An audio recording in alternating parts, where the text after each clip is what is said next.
Ladies, gentlemen, our NB comrades, welcome here to EGL ONE Season 3, the Grand Finals. It has been such a long journey over the course of a little bit longer than we expected due to some circumstances beyond our control. But here at EGL ONE, we'll always finish what we start, and here we are at the very end of the road to crown a champion, potentially a new one.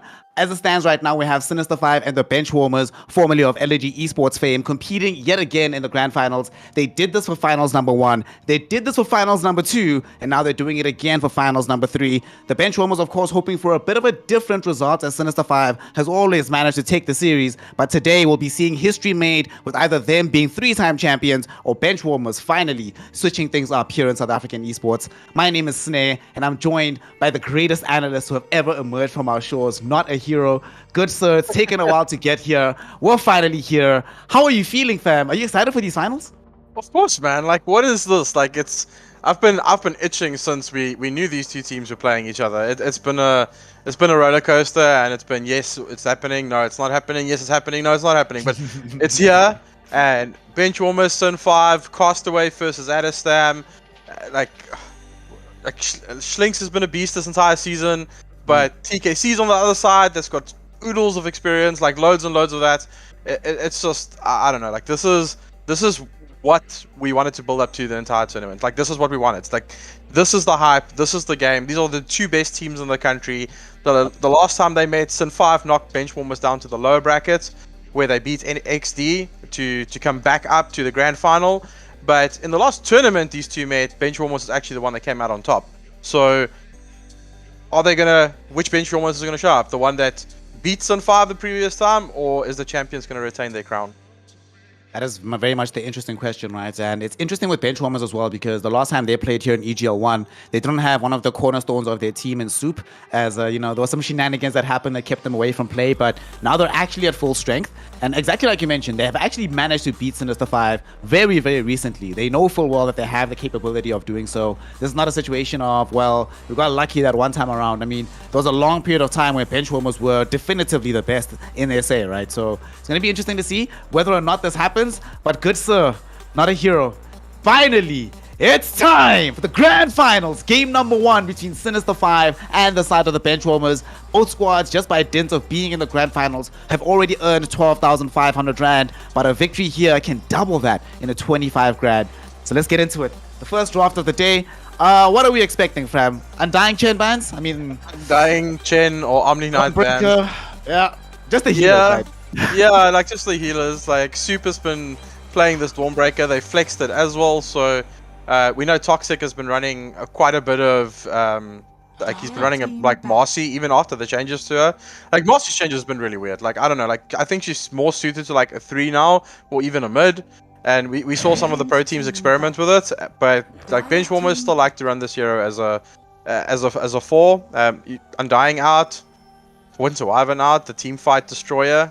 And Wyvern has also been this tournament's like, we don't want anyone to ruin our team fight, we're banning Winter Wyvern. So, I don't know, like, this Death Prophet pick, I don't like it at all. Not because the hero is bad. Soup is a big part of their play style, and Adestam, in the past, if you shut down Adam, Benchwarmers were significantly weaker because he was their playmaker. And when Soup came into this iteration and he moved to 3, Soup took a lot of that away from Adestam. So even if Adam was having like an iffy game, he always had space to catch up because Soup was applying pressure. And when they pick this DP, they give it to Soup in the offlane, and then you don't have that pressure coming from the hero. Yes, the ulti sieges towers, and it's a big team fight ultimate, and it does a lot of damage, but it's not that I'm going to catch you and my team's going to kill you hero. I mean, you were talking just now about the flex possibility coming out of this Dawnbreaker hero, right? There's a slight possibility that this is the TKC Death Prophet rather than the Soup one. In bygone eras, he used to play this hero a lot. So there's still some possibility for that. And now that they've gotten for this Earthshaker in the 4 position, it hasn't necessarily revealed exactly who's going where. So there's still some hope, I think. But I certainly agree with you that I would like Soup on a more dynamic hero that can make stuff happen on the map. For me, honestly, the big surprise of this opening salvo of the draft, though, is this Witch Doctor from Sin 5. We have seen one so good. It is so good. He's so good, man. That heal now that does damage as well. It's so good. Shouldn't It's be so allowed. good. Honestly. No, it's so good, and I've always been a fan of Witch Doctor. It's the strength offlane destroyer, like Maledict with just like a little bit of burst damage. The strength offlane like just dies on that lane, and they pair it with this tiny, which can be a flex pick, but 99% of the time it's probably gonna go onto Grove. Yeah, dude. Honestly, I'm hoping kind of this is the lane. Like as much as I would hope for the Grove Tiny, which is really really good. I lost the game pretty hard like this week actually to Tiny Witch Doctor. I actually couldn't do anything. You just can't approach the lane ever. Like between Coconuts, Maledict, and the Avalanche, you're just always either in permanent stun condition or in danger of dying. It was a very oppressive matchup, so it's something that I'm hoping that Sinister 5 can do, but it does seem to suggest with his opening 2 heroes that they are just going to try and apply pressure as early as humanly possible, just not allow Benchwarmers to have a game at large. It's also a first blood option. Like if you start as a tri lane just for like the first 30 seconds of the game, like Witch Doctor Tiny in that lane can probably get the kill by themselves. Like just Maledict into Avalanche and the target should probably go down. Witch Doctor has a high base damage as well, hits for 60 damage, hit level 1, so pretty good. Like but Benchwarmers has, I guess Shaker plus DP offlane is a pretty strong dual lane. So Siphon plus Fissure coming out, you're gonna get a lot of damage, but I don't see them killing in that lane. You might like not Death Prophet won't die, and will get a lot of harass off, but like killing in that lane against the Witch Doctor, especially if he does go for Voodoo early in the lane. Witch Doctors can now go 1-1-1 and then just max like Voodoo or Maledict depending on what they're up against. So yeah, so pretty weird feeling, dude. I don't know. Oh, I still have this weird feeling that this DP is going 5, but this Mirana, this feels nice. Dude, this feels nice for Sin 5. Anna has been spamming this hero. He's on like I think a 35 game win streak with Mirana at the moment. Like he's just constantly playing it as a carry. Like he's just playing Mirana pos 1 and he's absolutely destroying the SEA pubs. It's looking really terrifying. It's so good, and plus Tiny like just a toss into an arrow, that's definitely a kill. One of the reasons I've been seeing a lot of this carry Mirana as well with the C games is just it's such a terrifying hero to have in so many different kill lanes. Just any hero with a stun provided to you, level 2, level 3, so many heroes can't play the lane anymore. Now, you know, I was talking earlier about how Soup can maybe still play a different hero. Now you can't actually play a melee hero in the event that this Mirana goes into that safe lane, and then what? Like, Mirana, Witch Doctor, holy smokes, it's just intolerable to deal with. Not just that, like the main thing is that like they increased the Starstorm range, and like Starstorm hit the double hits from further away now. So if Witch Doctor just hits you with a bongo, hits you with a Maledict, Mirana literally just has to walk into range, pop the Starstorm, and you will get double hits by it. And that's a lot of harass. Like a double Starstorm, level 2 Starstorm with Maledict, it's gonna like eat away more than half of your HP. Benchwarmers do decide to respond with this like Disruptor pickup. I guess Disruptor is kind of like the mini Winter Wyvern, or the slightly less good Winter Wyvern. Big teamfight destroyer, it stops a lot of these heroes, like it can stop Witch Doctor channel. If Tiny blinks in, he can always get glimpsed, so it's just a hero that allows them to teamfight effectively with Earthshaker. Oof, Queen of Pain, I don't know. Pudge. Okay. That's something. Yeah. So, like, I know you had a little bit of a tech issue there, but like they increased the Starstorm damage on Mirana, and like Witch Doctor can hit you with Maledict, and Mirana doesn't have to be like right on top of you for the double Starstorm. So, but then they went for this Pudge, so this is probably a safe lane Pudge. Indeed, it looks more like a safe lane Pudge than anything else. Could be a Grove Pudge as well, and then they do like a tiny Witch Doctor lane, and then Mirana is like roaming. Dire team back. So we do apologize for the slight technical difficulty that we had there with Snare's new fancy camera. Yeah, it's a bit too fancy for me, it seems, as there's a small issue that I'm not actually sure what went wrong, and I don't wanna spend the next 10 minutes quickly fixing it now. So we'll downgrade the audio quality. I apologize to my production crew. I'm sorry, boys. Okay, so we do see the Shadow Fiend banned out, then Puck taken out, the Evesports, just castaway heroes, like that's mobile, that causes a lot of pressure on the map. We go for Lifestealer, okay, so they're assuming this is an offlane Pudge. Which is kind of peculiar, right? Because normally when we've been seeing this Pudge come out, it's been safe lane Pudge for the most part. and every now and then the mid pudge comes in. Didn't we cast the mid pudge together in one of the top 4 games? I forget Yeah, exactly yeah. which The one. mid punch is actually not that bad because when you get hit with dagger, you could just pop the flesh heap like damage reduction and you kind of chill. So he's gonna farm freely, and if he does hit a hook on the Queen of Pain, he can probably kill her. So Sin 5's lanes, man. I don't know. Like, is this carry pudge, mid Marana, and then they need an offlaner. Mid pudge. I think it's mid pudge, safe Marana, and then we just need an offlane hero here. Because I prefer like having a higher priority on the pudge when you're playing into this lifestealer. Just get to the point where you just can't do anything to you. So give him more farm and experience. Marana traditionally has done very, very well against these lifestealer matchups. Once she gets BKB, she's not really afraid of anything in this game. Without BKB, she's afraid of a lot. Maybe it's offlane tiny, but I do hope that this is like a different hero that goes into the offlane. Alright, so TA. Okay, support Marana.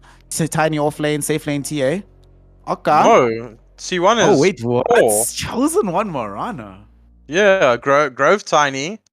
Okay. That is mid TA. Okay, mid TA offlane pudge. All right, cool. Alright. But that's a horrible lane for pudge though. That's also. This lifesteal doesn't care at all. Like it's like if you get glimpsed in that lane by this disruptor, like even disruptor is good against pudge. Like you just pop them with thunderstrike on top of his head and you just don't ignore him. You're like you don't care.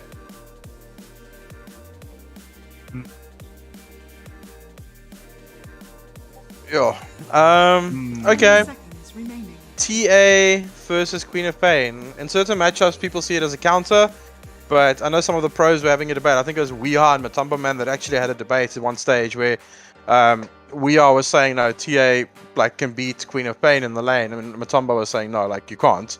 And like it was the entire like no, you can dodge the dagger with meld, but just buy a sentry and no dagger dodges for you. So interesting to see how Castaway is going to play this lane.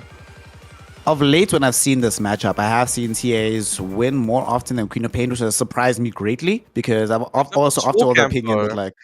But there's no more small camp for this TA. Exactly. So that's why it doesn't make sense because I'm like, there's no small camp. Like you mentioned, you have ways to be able to get past the meld dodging of the dagger, but somehow these TAs just come out aces. It's sort of like how, nowadays, Bat Riders are winning the matchup between Queen of Pain and them, which doesn't make sense, but they just are winning anyway. And you're just like, okay, I guess. They might do a switcheroo here because C1 has played a lot of offlane games for them as well. So this Marana might go into the lifestealer lane, and then it's safe lane pudge into the DP lane. But that's also fine for Death Prophet.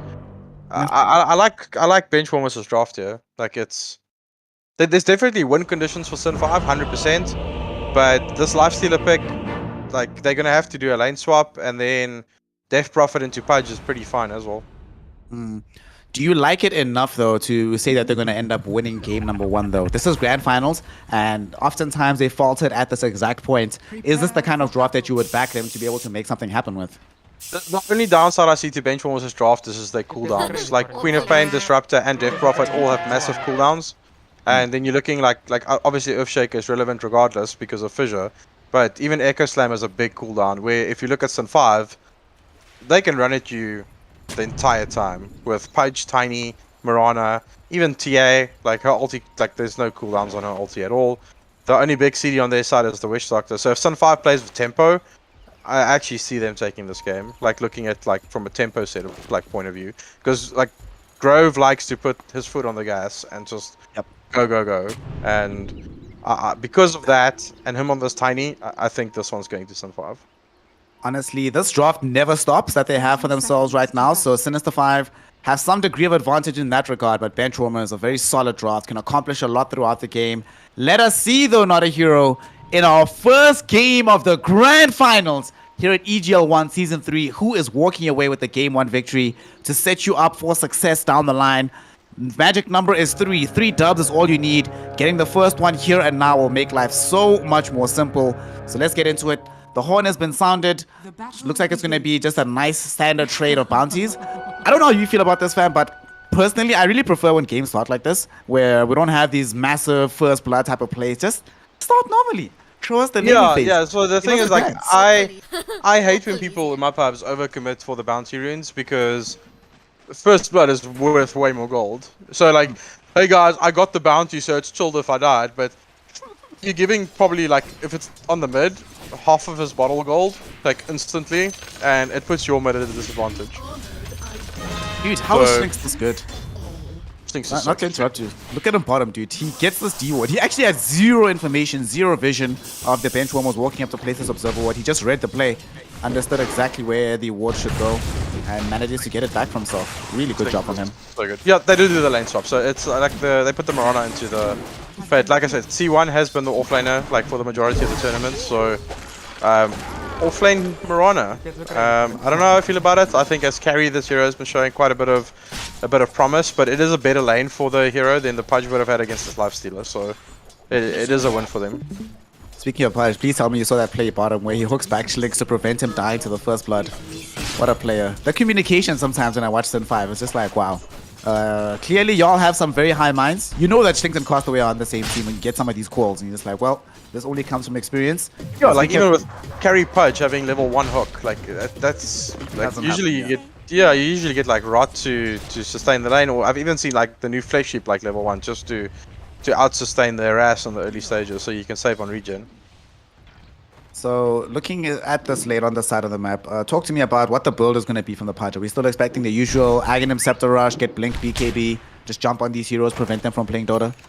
This Pudge's timings is very like significant this game because they've got a TA, which TA is going to farm until a certain point before she joins any engagements, and he's going to have a fast timing. It's going to depend on him and Grove to set the tempo on the map. Oh wait, there's a little bit of a fissure there on Slinks. Super's just punching him. It's fine. They've role swapped this. TKC's playing 3. Yeah, I just noticed that actually. And Toxic TKC is the one playing 3. I mean, given the fact that, I mean, of all these, remember I was talking earlier in the draft that TKC's played a stupid amount of Death Prophet in the past? And when you have the capability of saying, listen, who's played the most of this hero? Not everybody else is going to be. He's played it in a multi of different roles. He used to play this like mid, it a lot play this off lane. I like this a lot, honestly. Yeah, because you keep soup on these, I'm going to make some plays type of heroes on the 4, like a mini offlane hero.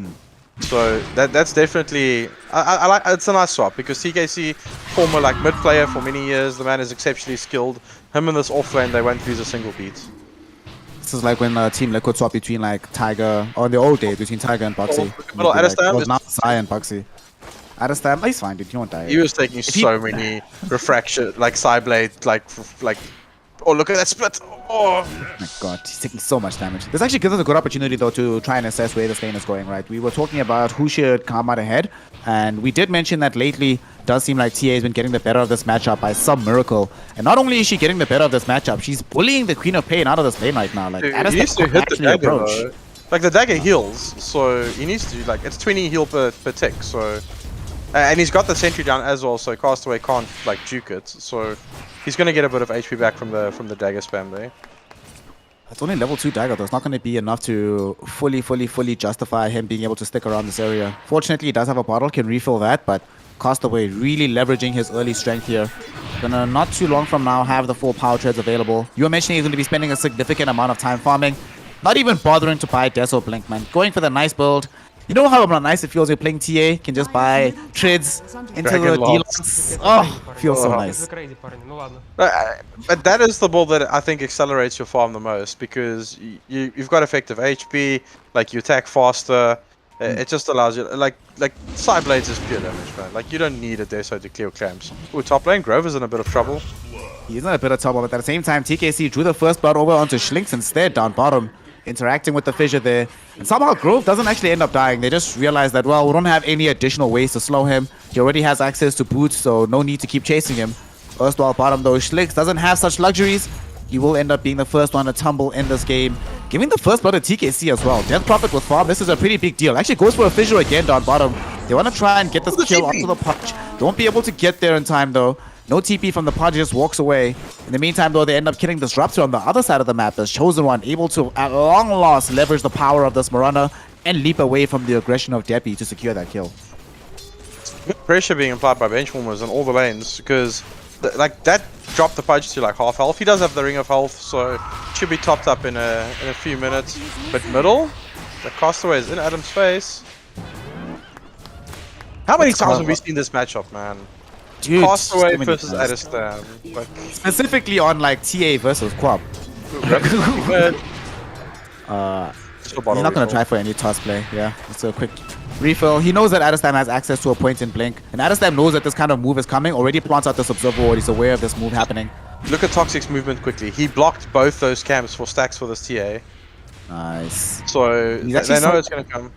They have glimpse, dude. They're actually maybe trying to set up for a kill onto Castaway. They're hoping he was going to overextend there, but because he's moved off middle, he recognized that there's nobody to go to. Erstwhile in the river. Soup is the one that gets hit with the Maledict. Soup is definitely dead here. Whether it be to Castaway or Schlinks, it's going to be to Castaway. Best case scenario for Sinister 5 in that situation. Nonetheless, and they get the rune for the Adestam Quap though. So that's at least a little bit of consolation that they have some kind of activity rune for him in the top lane if he wants to try and make use of it. And this lifestealer is just like chunking away, man. Like Deppy is feeling pretty good. I just don't know how I feel about this lifestealer hero. Like every time I'm going like, hey, this looks like a good lifestealer game, and then it's just not. I personally feel like this hero is not good right now, but like you, I also feel like there are situations where it's like, wow, these are good circumstances for this hero that's overall not that great, but it's a good situation for him. Let's talk about it in this game, actually. Like, what's the upshot of picking Lifestealer? Because they did pick him fairly deep into the draft, though. So why that hero instead of, say, at the time TA was available to put into the safe lane? So what's that option? We'll talk about it if we have a kill here. Grove, some damage coming towards him, but they don't have enough to really kill Toxic. Quick toss back, might keep him alive, but inside the kinetic field with the glimpse as well.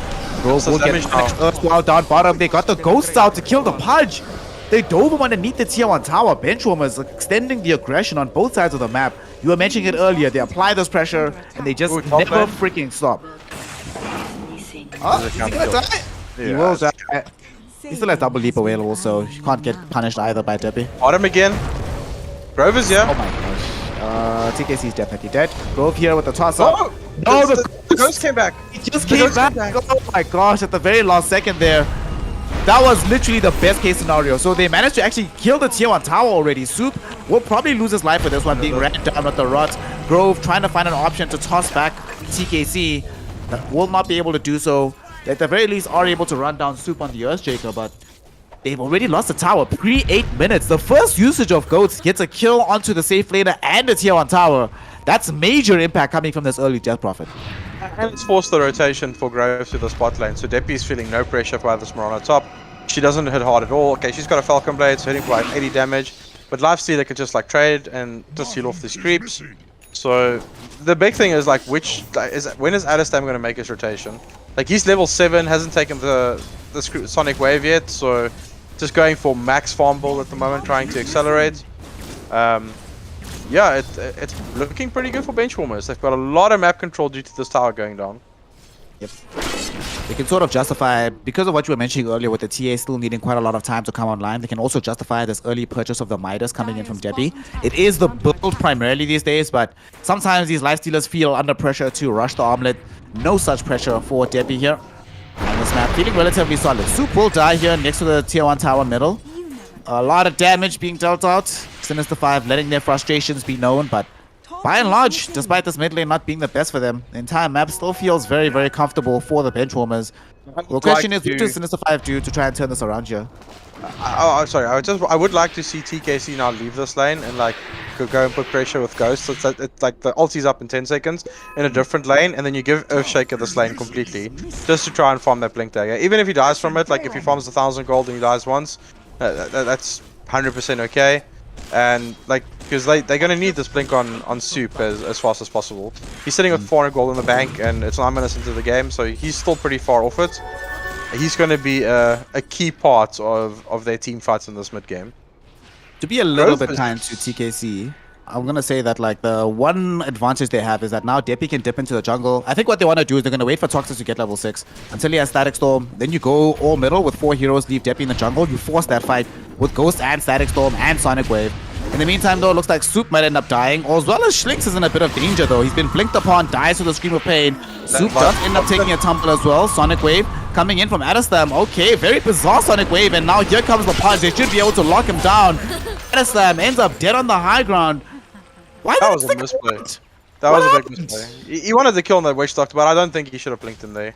That was the fissure gave him a bit of a weird pathing that forced him to use the blink, but that's definitely not worth it. Like, he's gone for this farming build.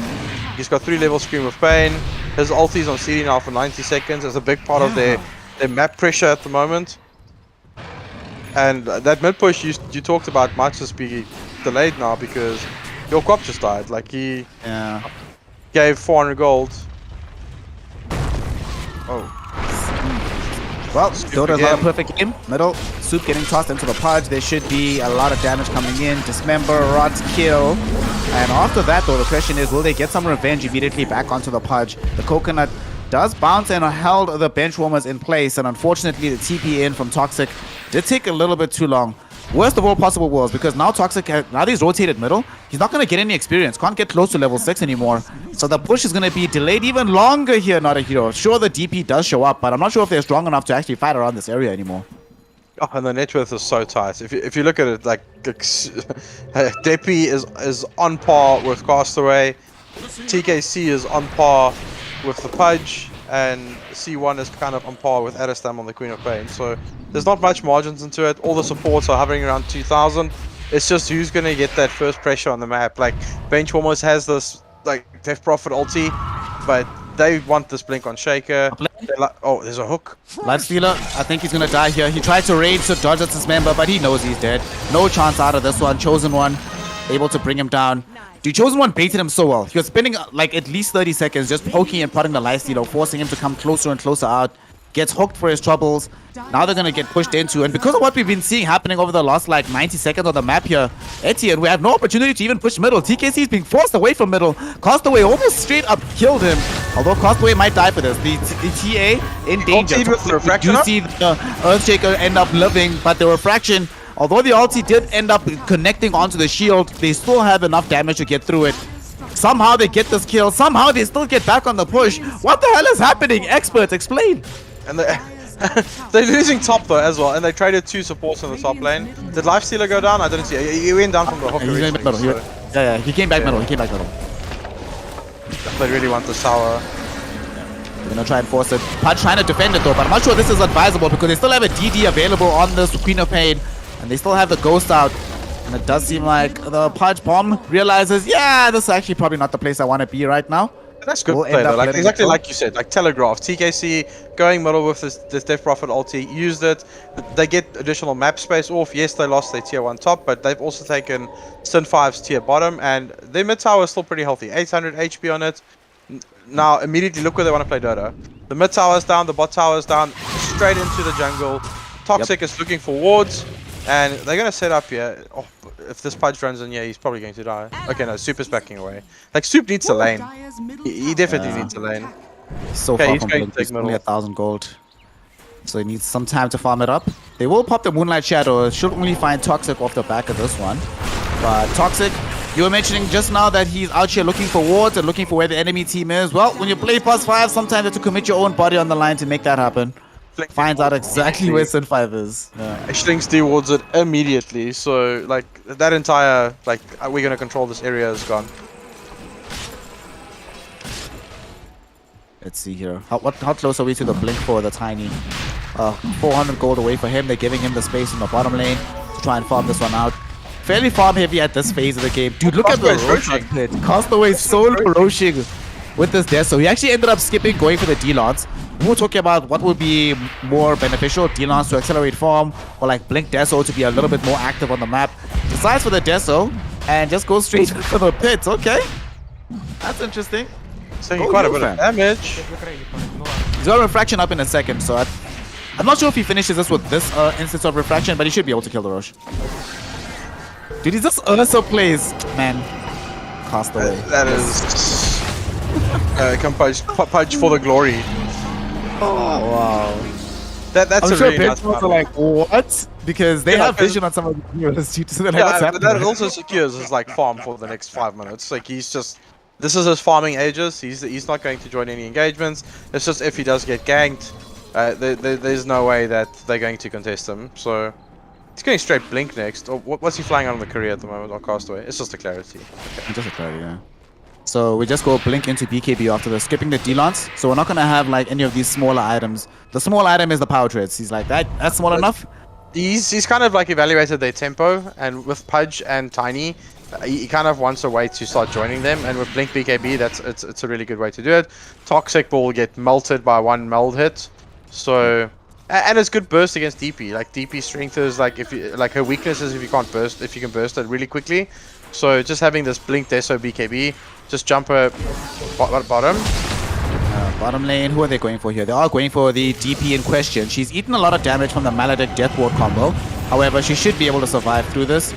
Spirit Siphon, Adastam jumping in as well. Not sure they actually needed to commit the Static Storm though from Toxic. Same page there though, like Witch Doctor went for that kill and Grove on the Tiny just decided like, nah, I'm not even throwing a stun. So and in the meantime, Super's now got his Blink. Like he's 200 gold away. He must not die here. If he dies here, it's gonna be really bad. Grove already has Blink. Oh no, they found him. Did they see him? It's nighttime. They didn't see him in Upclove. They saw him. Yeah, they got him. Oh, this is so sad. 2,046 gold. Now it's a little bit less than that as he ends up losing his life. They're also going to claim the tower he was trying to farm around. And now because they committed Static Storm down bottom and they've just lost Earthshaker, there's no way to force these heroes away. And Grove has Blink. He wants to blink in and bring somebody back. And who's going to be able to find Adastam? Where's the toss? No!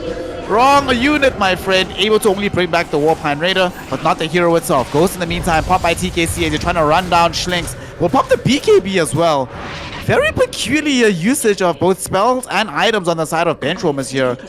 In exchange for supports, you had to commit Static Storm, BKB, and Ghosts, and you still end up losing a tier 1 tower middle. Hashtag worth for Sin5. MD immediately just like TP'd there. Like he saw Quap and Lifesteal on him, and he just TP'd and he got out. That could have been like way uglier for them. That Ghost usage, and they were kiting the Pudge effectively. So, are they going to find TKC bottom here? I think so. I was about to say, speaking of that Ghost usage, it might have doomed TKC because now the Ghosts have already come back. He has no opportunity for an additional heal and no opportunity to threaten aggressively. So Chosen One to Grove. We were talking earlier about the tempo that can be set between these two heroes. How much just annoying stun can happen. And if Grove catches you, that's chain stun. He's actually not done just yet. He's just toxic. Gets clips back for his efforts, but Castaway got the slow with the Psionic Trap. Cannot find the range though because the fissure from Soup even better. Had that fissure not been there, definitely Toxic ends up dead. However it is, so it saves his life. However, it will not prevent Castaway from still getting the Blink Dagger. It's flying out on the courier as we speak. Yeah, Blink ready on this TA. Like good timing, 70 minutes, Deso plus Blink. Just like plus very ages. Much your plus ages. Like let's not forget about the ages. And they're just playing for timings now. There's Omelette on this Lifestealer plus a Midas. He's going for the Sage at the moment, so not sure if it's gonna be a Heaven's Halberd or just like S and Y. Does he need Heavens to scam? I guess it's good against TA. Oh, there's a Kitty ulti. They're looking. They have the Sentry Ward down though, so they should have some safety. Adastam gets a little bit of vision. Grove though gets there first, gets the jump onto him. There's the toss. I'm not sure if they have the burst damage to kill him before he blinks out, but he doesn't blink to safety here, Not.a.Hero. He's in a dangerous position, and that danger is going to be the death of him, and he ends up dying. Soup also finds himself in a lethal scenario. He at the very least does have the Blink Dagger on the Earthshaker, but now that they found him, there's no protection for Toxic. Toxic earlier on only survived by dint of the fissure. This time around, no such luck. Grove will end up tossing away Castaway.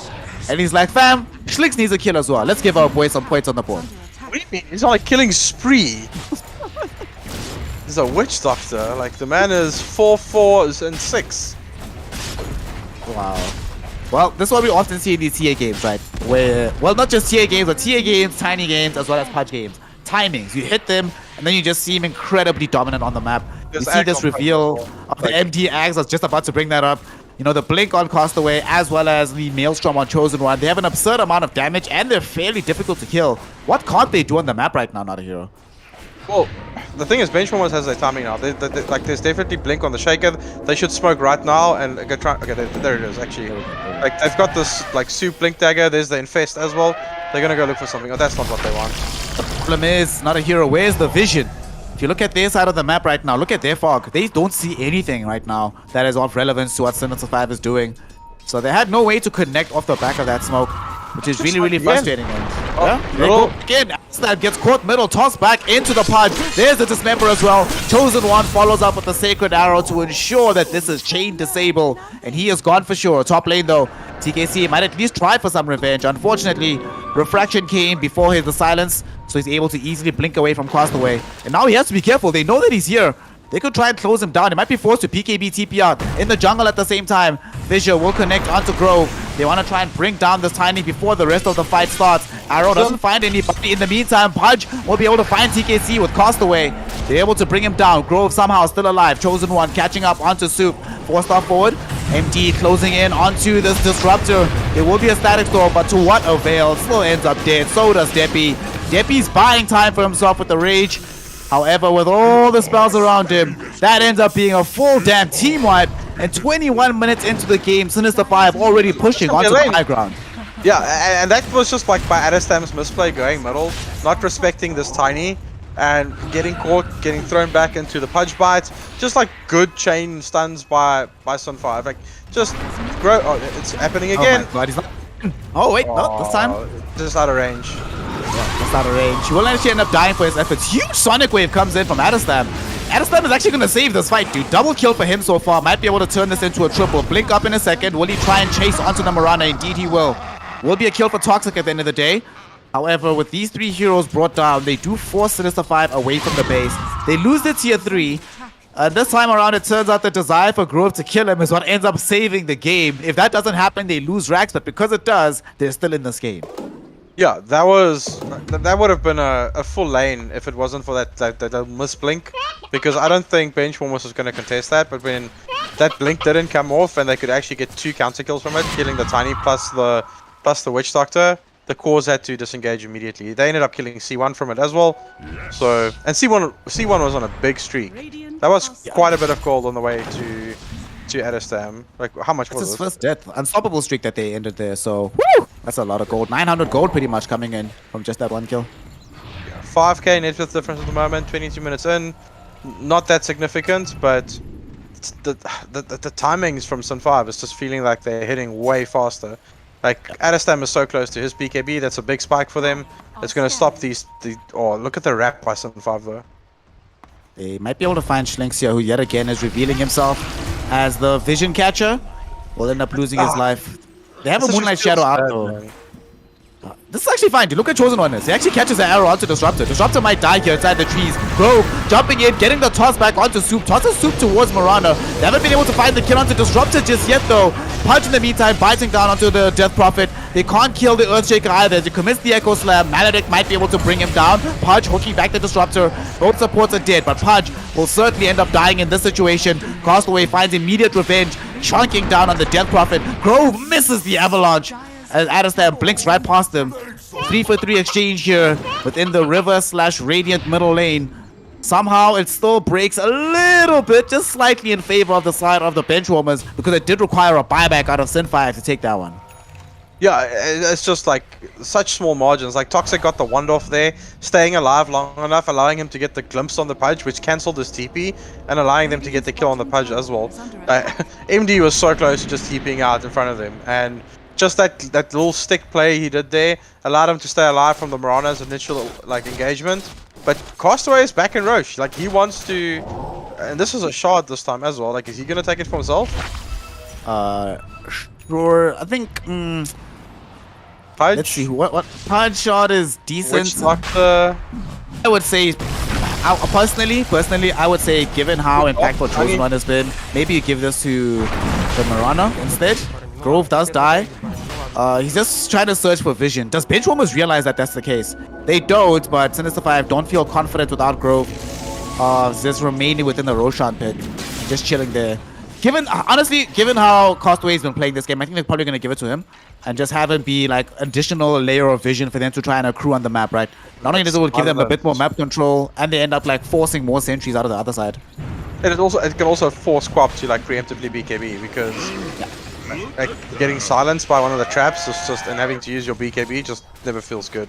They're back in the pit. They really want this, but it looks like Benchwarmers is better now. Like they know this is happening. Dude, they saw the Static Storm being used. Toxic used Static Storm to try and scout. So they're tipping him. They know that it's down. They know that they don't have their big spell. They also know Soup doesn't have the Echo Slam. BKB pop by Castaway. They're going to try and finish off the Roche. Soup actually kills the... What? He kills the Roshan and grabs the Aegis. What a player. We'll die for this, but who the hell cares?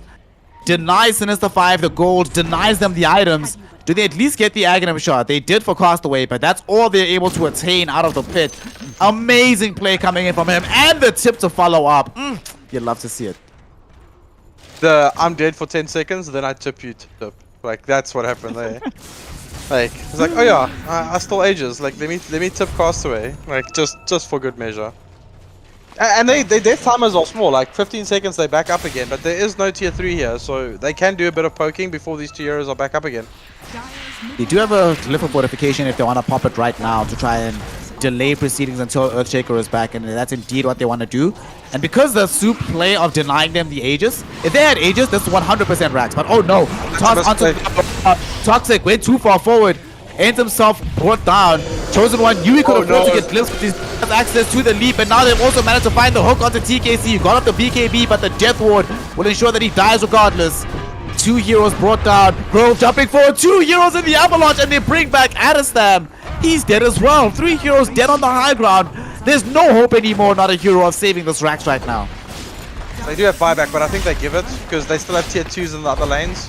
Like, after this, they can't really go more. Are they going to try? They want to poke? I feel like you force a buyback. I think you have to force a buyback. Yeah. Like, you know at least one of these heroes has buyback. And if not, cool, you get some free tier 4s out of the trade. You'll at least get the one, I think. Let's see. Soup does have access again to the Echo Slab, so they do need to be careful. He gets infested into. Infest will be there. They Grove pop the like cliff on the right side. Yeah, Grove is... Somebody's sounding the alarm. Somebody's like, yo, guys, we need to go home. Grove gets back. Actually tosses Soup into the fray. They don't have the Echo Slam just yet. There's going to be the usage of the Static Storm, but they kill Soup too fast for the Echo Slam to come out. They will force him to buy back. And with that buyback, and waning... That was a BKB from trap silence. That was a Castaway trap silence that stopped their Shaker from echoing. Oh, Grove finds another one. TKC caught out. Arrow will also catch Toxic. Soup will find the Echo Slam on the 2, but it's not going to be enough. Death Ward flying in from Schlicks will help them to kill the Earthshaker. It's still going on well long enough to threaten the other heroes. Forced off away from the Witch Doctor onto the high ground. In the meantime, Castaway waits inside the base. Ended up losing his life by himself as he had no allies nearby him. Him and Grove slightly overextend on that one and lose their lives. But Benchwarmers yet again did require buybacks for that and still lost out on the lane of Rax here in this mid lane. Yeah, and the thing is, Slinks just TP'd out right on the face of Deppy. Like, he couldn't even kill him during the duration of the TP because Voodoo is way too good and there's no bash. So, and he's going Scotty next, and I do feel this lifesteal is getting kited in these fights to an extreme degree. They just don't have enough lockdown because Soup or Toxic is going down first in these engagements, and they're a big part of keeping targets in place for Deppy to actually like climb on top of them. But MD is looking at Deppy. Yeah, he's gonna get silenced. He's actually gonna get silenced. There's the TA silence into the hook. He's dead. Oh my god. He just barely gets off the rage. I think MD was a little bit too slow on that hook. Had he hooked him a second before he actually did, I think they have the chain disabled because Grove was coming closer as well. But, you know, c'est la vie. Dota is a game of fine margins. He ends up surviving as a result. Grove, though, will be able to jump in onto Toxic. Oh, the hook will not connect. Nice forced off usage coming in from Toxic. It's still a close game, man. It's still only 4K, though. Yeah, it's still only 4K. Like, our brains are in sync at the moment. Like, I was like, but it's still only 4K. If I'm looking at the net worth, like the cores are all on par. Deppy is actually ahead of MD.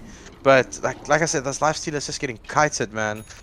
Grove is starting these... Benchwarmers needs to start these engagements for them to, like, win these fights. Because it's always... The fights are always happening with Grove finding a target first and someone getting deleted. So... They need to try and start these fights so they can actually cast all their spells. I mean, traditionally, it's always been the case that when you play these games with Disruptor and or Earthshaker, you're the one that's playing the game. Like, you're playing in the aggressive posture, forcing the opponent into making certain moves around the map, especially Disruptor. Very rare that you see successful Disruptor games where you're the one that's trying to force the enemy, or the enemy's forcing you into a situation, you're the one forced to respond, rather. We'll see a response being forced onto the northern outpost, Grove. Probably ends up dying for this. Wait, what? Oh, dude, please nerf the spell. Is this spell not nerfed before TI? Please, explain to me. So good. It's so good. Tiny. Oh, Toxic is going to be the sacrificial lamb, yeah? Yeah, he's dead for sure. As soon as they get a little bit of vision on him, he is certainly going to go down. He actually gets a glimpse back on the pod. The hook doesn't connect. Toxic! What a player! He would have gone with a... Okay, Grove trying to slow. He's still trying to find Toxic, but Toxic baits him, gets the Glimmer Cape off, and now Grove is in an awkward position, held in place by the Fissure. But the hook from MD ends up saving him, and now they're potentially wasted. But an Echo Slap comes in from Soup. Will be able to bring down Grove. Will they kill MD as well? Yes, they will. Burst him down with the Sonic Wave through his BKB. Chosen One does have a BKB TP out option as well. But that is going to be a huge, huge kill because not only do they kill the big Pudge, they also force a buyback from Grove. And now there's pretty much nothing in it net worth-wise. The one downside though, yet again, a lot of ultimates committed in that last passage of play. But honestly, who cares? If you've been able to bring the game back to parity, you do whatever it takes at this stage. And it's 42 seconds without this Pudge where they're not going to feel comfortable team fighting. They might still look for like kills with Grove, just like the little pick-offs. But they're not going to go, oh, well, they actually smoked up. I'm completely wrong. I don't know what I'm talking about. They got this ward though. They actually scouted out the lifestealer and they saw that he was going around without the rest of the squad. So they know he's alone. If they can find him, they can kill him. They see him. The question is, can they start him? Grove gets him, but the rage will start to come off in time. He has allies nearby, so doesn't feel the impetus to TP out just yet. They still done There's miscommunication. BKB and TKC. There's a lot of damage, my friend. This is not good. Yes, he's not going to end up dying here, but now there's no BKB. Grove jumps in on him. He's actually going to still end up dying as he gets tossed back into the waiting arms of this T1 or the C1 Mirana as well as the castaway TA. That miscommunication, like you mentioned, what happened? Like the rest of them got out like fine and dandy. That Fissure saved them both, and TKC thought like, no, we're turning and fighting this. He had TP, like he could have just run the other direction and TP'd away from them. So just a bit of a misplay there. Like he just needed to like disengage from that engagement, and because Adestam was like bottom during that entire series, like he's going for an assault Kiras on this Queen of Pain next. They kind of feel that they're not getting through these heroes fast enough, so they need damage. Ooh, but double bounties bottom. That's always a nice. That's also nice. Power spikes are nice, man. When AC arrives, Lifestealer's already going to have access to the Skadi. And the way that he's farming right now on Depi, he might just get the Basher as the AC gets there on the Queen of Pain. That feels like an incredibly big time that they can try and leverage on the map. And the longer this game goes on, this one last lane of Rax feels like less and less that big of a deal. Unless he loses his life here, though. They know where he was, but Depi with the game sense manages to read this, get back in time, despite the fact that Pudge hunting him down with an Invis rune. Good plays and a good ward from earlier being placed down by Toxic to enable him to be aware of the danger coming his way. And this entire time though, like Adestam is just like he's farming with his bottom. Like he's getting closer and closer to this AC. Like he's got the shard. Like Soup picked up shard now as well, which he was lacking in that previous fight, which is going to be significant. It's such a, it feels like such a tiny shard, but it's so impactful. It's so impactful. It's not flashy. It's just additional chain disable. The difference it makes. They turned their sights onto Adestam, but they saw, like he saw them. There's a ward on this high ground. He had to have seen them rotate there. They weren't smoked.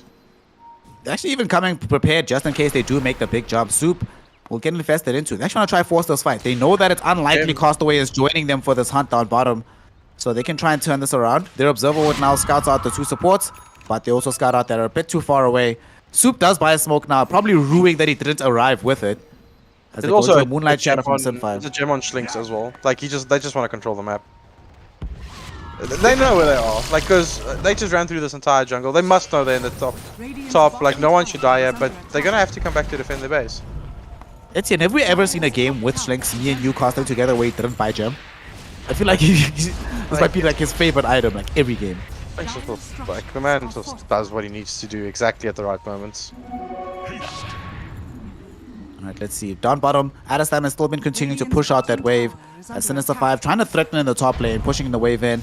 Regrettably, because they lack this Aegis, they do not have the full confidence of going up the high ground. The big man should be up in 25 seconds, and at that point, Sinister 5 can get him down and try and leverage that additional strength. But because he isn't available, there's no real pressure for Benchwarmers, because they know exactly where they have to play, right? Bottom lane's too pushed in to push that side. Top lane, they can't go high ground just yet, and TA is the only real building hitter. It becomes a lot easier to think about how to mount this defense under these conditions. So, and the thing is, like Castaway is doing a lot of damage, but he has gone for like this mini glass cannon build. Like BKB is kind of the only thing that's protecting him at the moment, and his next item is Daedalus. So he's got MKB on this Templar Assassin. He's going Daedalus next, and he's got a Deso. So Treads and BKB is his only form of stats, but this Roche is going to go down like super fast. Alright, let's see. But they are reacting. They're coming. Is wrapping.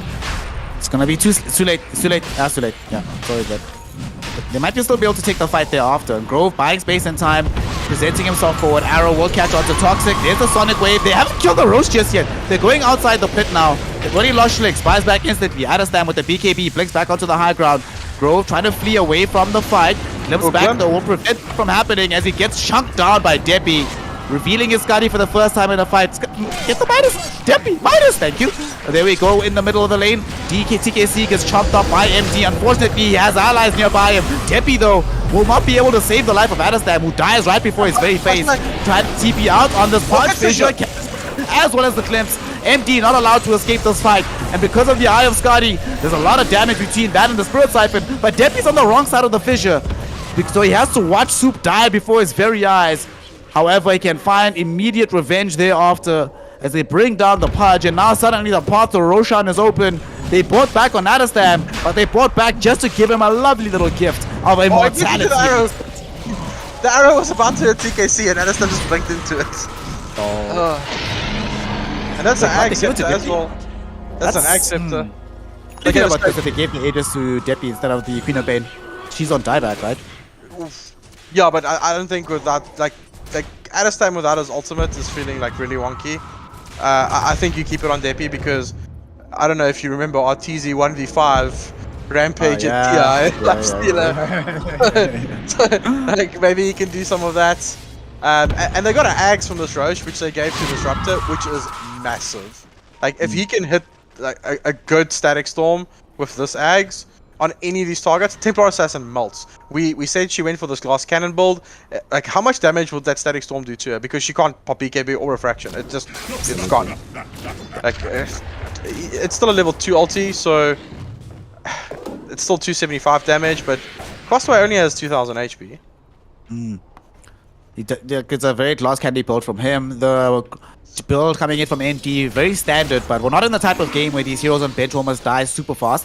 You need some degree of burst to bring them down, so the sustained damage of those parts not having the same degree of impact that you often see in these games. And they still are having difficulties now. Sans having, or once the BKB arrived for the Queen of Pain, they've been having major difficulties holding her in position.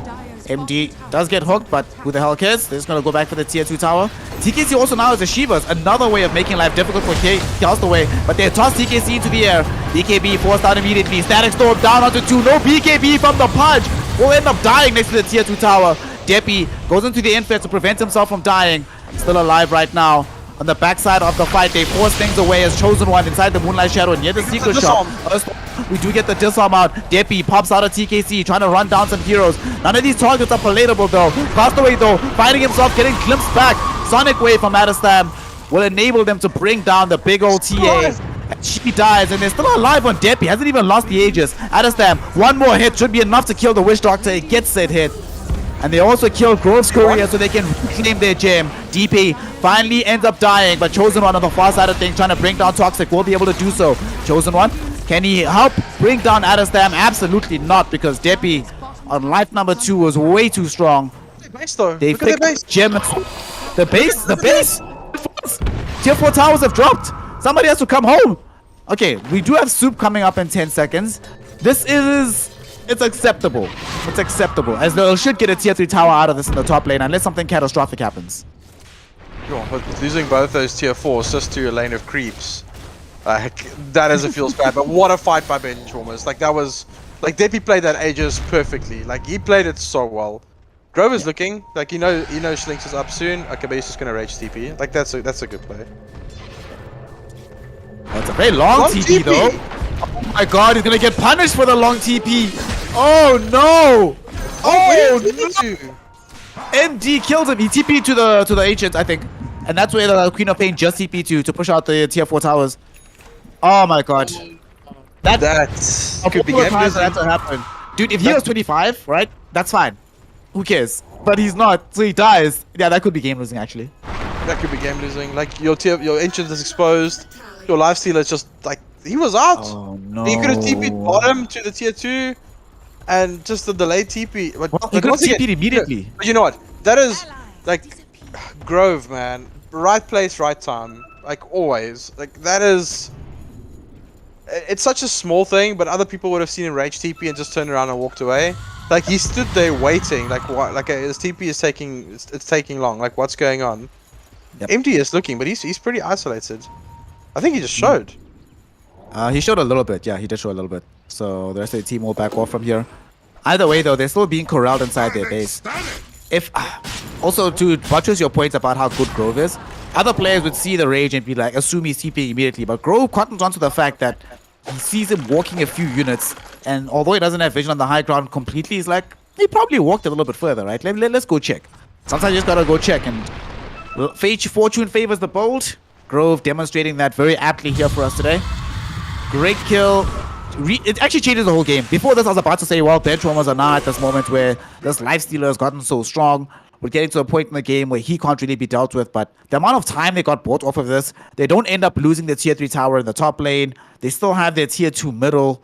Benchwarmers could have gotten so much more out of that duration of time, but unfortunately they don't get it.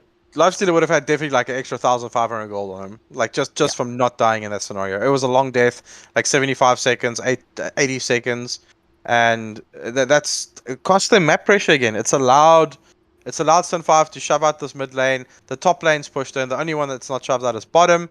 So they've done a shove back, and no like tower was lost yet. They still have all their tier 3s. There's still a tier 2 in the mid lane. So Benchwarmers definitely like this is going to come down to execution. It's going to come down to these split moments. Who's Toxic going to hit with this Ag Static Storm? The echoes from Soup, or is it going to be like the Grove tossed back into the Pudge Bite? Schlink's ulti this game has actually done massive work. They have not been cancelling these Witch Doctor ultis, and it's been pumping the damage into them, especially on TKC. Like TKC just doesn't feel tanky. He's had BKB Heaven's Halberd probably for 10 minutes. 10, 15 minutes, if not more. Like his item progression has just stopped. He's still sitting on 14k, but on the side of Sun 5, it's kind of the same for MD. Like Blink, BKB, Ags, it's just been staying there. The next item is still very far away for both of them, and TKC is kind of swapping between like does he have Shivas now? Because he changed it up to Heart. He already has the plate mail. Didn't he actually complete the Shivas? Did he sell it or something? Adestam has Shivas. Oh, he must have sold it, because he definitely had Shivas. Like, it finished earlier for TKC. Oh, no, are you sure? I think I'm like 90% sure that he finished it, because unless he got it at the same time as Adam. Was it Adam? Okay. Yeah, I think it was Adam, and then like he wanted to go the Shivas as well, but then he saw, no, okay, well, we kind of already have one. So, Death Prophet Assault Kiras? But he just wants raw HP. He's getting bursted by like Witch Doctor ulti and like just Grove melting on him. So I don't know about Heart though, man. Pudge Ags like just reduces all that heal. Pudge Ags, you still have like deep amounts of burst coming in from Castaway. So you know sometimes you see these lineups against these TAs. In fact, you have lots of raw HP, but doesn't necessarily help you that much. I don't know. But I think he's also having a bit of a difficult time deciding exactly where to go next, right? It's a perplexing point in the game to be for him. With 6 seconds to BKB, you don't want to go for Lotus Orb. There's already a Shivas in the game. Aghanim Shot isn't that amazing. Schling sport another gem. I don't know. I like the Siphon is pretty dope. Additional charge, but I guess there's a Pudge. Yeah, there's like a story of like kinetic field. The fear is really good though. Like. The fear is really good, but it's just like, if they didn't have Ags on Disruptor, I'd say 100% I agree. But now that they have the Ags, it's like, well, which heroes do we want to be fearing into that won't be caught inside Static Storm anyway? That'll have like some meaningful impact on. Camo for Lifestealer. Ooh. That is... Oh, he decided to keep the Penta though. Who are they going to give the Havoc to? Maybe Earthshake actually. He could... No, but he has Quickening Charm. Give it to DP. He wants to get Heart anyway. Exactly, I was about to say, you want some beefiness, my friend? Here you go. Have a camera. It's such a wonky. Are they going to find Grove here? Right. They smoked up on the side of Benchwarmers. They know that Grove is at. They're going to jump in. Deep Deppy comes out and actually commit the full Echo Slam here. He does have buyback. He's an integral part of the team fight. He's an integral part of the team fight. Like taking him out, like echo him in the face over and over again. Like, What sucks though is that like there's no Roche to pick up from this, and they can't like they don't have a real easy way now that they have committed the Echo Slam to leverage this kill into the tier 2 tower middle or to go high ground. I hate these situations when you're getting later into the game and then you make the smoke, you find a support, and it's a good kill, but you're like, well, now what? It's a farming place. There's not really much we can accomplish on the map off the back of this. Yeah. The plus side is like MD on this page he's not gonna get like exponentially stronger. She's gotten a very far forward. Static Storm is at the ready. Toxic, use it. There we go. He's actually dead. Static Storm, some more damage coming out. Soup is preventing him from escaping either. And the force off. The play. Adestam is here though, and they get a forced off onto Deppy as well to chase him past the fissure. They actually find the back of this. They got Roche up at 45. 2 kills now on the back of this, and now I was mentioning they didn't have the latitude to take the tier 2 just with the kill on the Tiny. Well, with Pudge, Wishsharks are dead, tier 2 will die, and Roche is up in 35 like you just mentioned, so they can go back to find the big man as well. Yo, I don't know what MD was doing there though, like it felt so weird that he had to, like I don't know why he was running forward there, like no Tiny to save you, and here's the TKC ulti, like they're going high. Yeah. They're gonna try force this buyback. They've already gotten one out of Schlicks. They're gonna force a dieback onto Schlicks. Castaway is in such an awkward position. There's the buyback on MD. They had no other option. TKC in an awkward position. There's a tossback. Grove founding Deppy. Sonic Wave though, buying Deppy a little bit more space and time, but it's not gonna be enough. He still ends up dying. Punch though will die to a dieback as well. So that's 2 heroes under grave for Sinister 5 with no buybacks available. However, Lifestealer being brought down is the primary function of his physical damage being gone. Doesn't allow Benchwarmers to stick around as ghosts are about to end for TKC. Grove not done with this chase either as they've isolated Toxic here. Dropped down the stat, buy space and time. Soup actually managing to bring down Chosen One, and now because of the Static Storm, Castaway is gonna die. Toxic man, that Static Storm. He dies, but hashtag worth. Grove is now also going to end up losing his life. Lifestealer happy to die because he knows that there's access to the Roshan pit. He's going to have an Aegis very, very shortly. Sinister 5 realize the same thing, so they buy back en masse. They 1, they 3, and they all support. They buy back, they kill TKC off the back of this, and they reclaim their gem too. He doesn't have buyback on the Death Prophet, so he can't come back into this game because he lacks the money. And unfortunately here, Etienne, Benchwarmers don't have burst damage to kill Roshan. They can't take the big man down. How long is Static Storm though? Like 24 seconds, they should wait for this. They might just go on to Grove. He's taking. Grove is gone. That's a dieback on him. 10 seconds now until the Static Storm is up. Like if Toxic is alive here, like this is free rush. Like Castaway shouldn't even try here. Like he will die twice. They cannot contest this. They've already brought back on Chosen One, so he'll die back if he goes in. Show will Slinks, so will Castaway, and they don't have Grove available.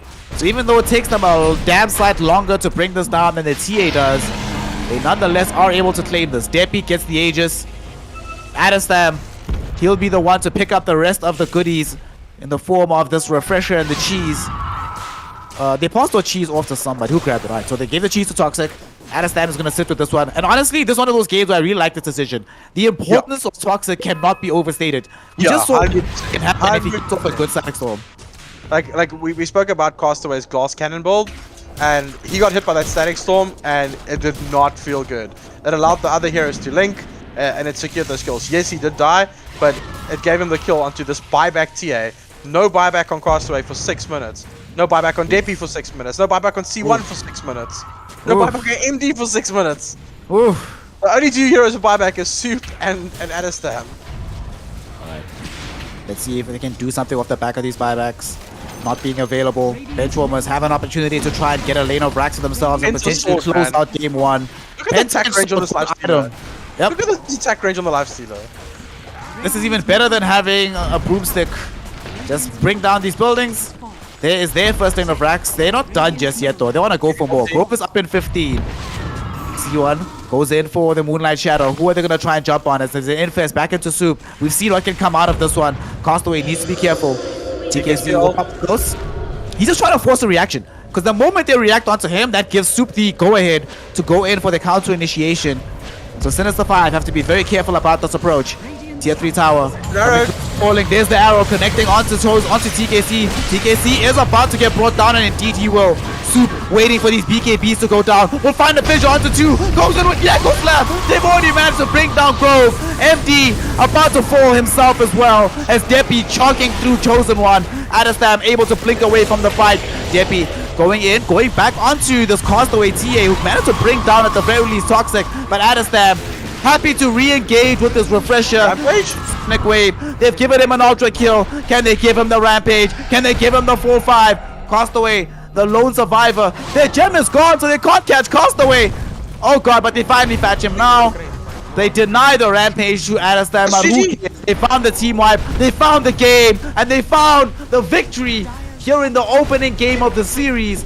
Benchwarmers see the GG being thrown in by Sinister 5. And at long last, Not.a.Hero, here in the grand finals of EGL ONE, the side of Benchwarmers have managed to take a victory over Sinister 5. No matter what, it's not going to be a green 3-0 today. It's going to be a competitive series in both directions. Man, that was a game. That was such a game. Like Sin 5 exploited their timings early on, but just like small little plays, like that tier 3 middle went down. We're like, no, we thought it's an entire lane of racks. Grove missed the toss back. He ended up dying. C1 ended up dying, giving 900 gold away, and Schlinks ended up dying as well. And it was a massive series, like back and forth turn. The net worth difference was never like past, I think, 6 or 7k. It was like wavering until this very end, where it just like spiked towards the side of Benchwarmers. That was a massive performance, man. The way Soup used these Lifestealer bombs, like I'm not necessarily a fan of people that use the Lifestealer bomb because you're giving basically away a second life. But the way they used it here was absolutely perfect. And how they like put TKC in the front and like, okay, well, our Death Prophet just used ulti. You guys have to do something now. And then they would just play off it. Like you mentioned it. It was a good, like that Roche, that Ags pickup for Toxic was game winning. Just from the Roche. The Axe pickup was game winning. There was a moment middle, the read that they had that MD was slightly overextended, where they started to immediately turn the game around. From that kill, that's where I really felt like, oh my god, actually they might be able to make something big happen here. It really was close because that was also just as Grove was dead too. If Grove is alive, maybe he can save MD. And looking back, that's maybe why MD felt a little bit safe. He's like, every time I've overextended, either I've saved Grove or Grove will save me. Now that he's gone, you get this feel of the game in this particular rhythm. That rhythm changes. They pounce immediately from Benchwarmers and they grab themselves the dub. So now they're 1 game up. The last time around that they managed to actually take any games, and I do mean any here, Etienne, was back in Season 1 of EGL ONE, where the finals was 3-1. I think they won Game 2, if I remember correctly. But it's been a while in this particular format of the competition that they've been able to eke out this dub. But like you were mentioning, before we had the draft starting, Benchwarmers has recently beaten Sin 5, so they've learned from that. I'm not sure if they have their number just yet because it did feel like both teams are a little bit nervous. Not the perfect kind of gameplay we saw from either of them. A lot of mistakes being made. A lot of big plays, but also little mistakes. Yeah, and that cost them. Like it cost them 5. That Roche fight, Grove got caught again. That secured them the ages, and like buybacks played a crucial role in this game. And absolutely, if this is going to be the rest of the series, I'm hyped, man. Let's go. Woo. That's only game number 1, ladies and gentlemen. And game number 2 is going to be ready very, very shortly as we wrap up the finals here at EGL ONE Season 3. Of course, helped to be brought to you by Dell and Intel. As we go into game number 2, Benchwarmers have the advantage with this victory. However, Sinister 5 will, of course, be trying to make a plan and try and bring this one back. Of course, they're not the only winners on the side of Sinister 5 here at EGL ONE. We try to make everybody winners all the way there at home. So, given that today is the last day, we're not just giving away an Evetech Mouse Pad, we're also giving an additional pair of the Evetech Stealth Gaming Glasses. All you have to do to be considered for the draw is enter only once, EGL ONE within the chat, and you'll be entered into the draw for both items. We might open a secondary draw later, but stay abreast of what I'm saying to you now. Type it once, get yourself into the draw, and get yourself a pair of those Stealth Gaming Glasses or the Evetech Mouse Pad. Now, while these players are getting ready, we're going to take a very short break, get game 2 up and running so that we continue these grand finals and continue to see who sits at the top of South African esports. This is Not.a.Hero, this is Snare, this is EGL ONE Season 3. Don't go anywhere.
got a premonition, I'm dreaming you and I. All my darkest fears are coming outside. We got a billion races, we got this melody, and you can trust me, baby, we got everything. Call me whenever you feel alone, babe. And when you need to cry, I'll be by your side. Call me whenever you need someone, babe. And when you need to escape from 1,000 fires, I'm gonna kiss you wherever you are. And I'm gonna miss you, I will never lie. Call me whenever you need someone, babe. We're running in the jungle of love.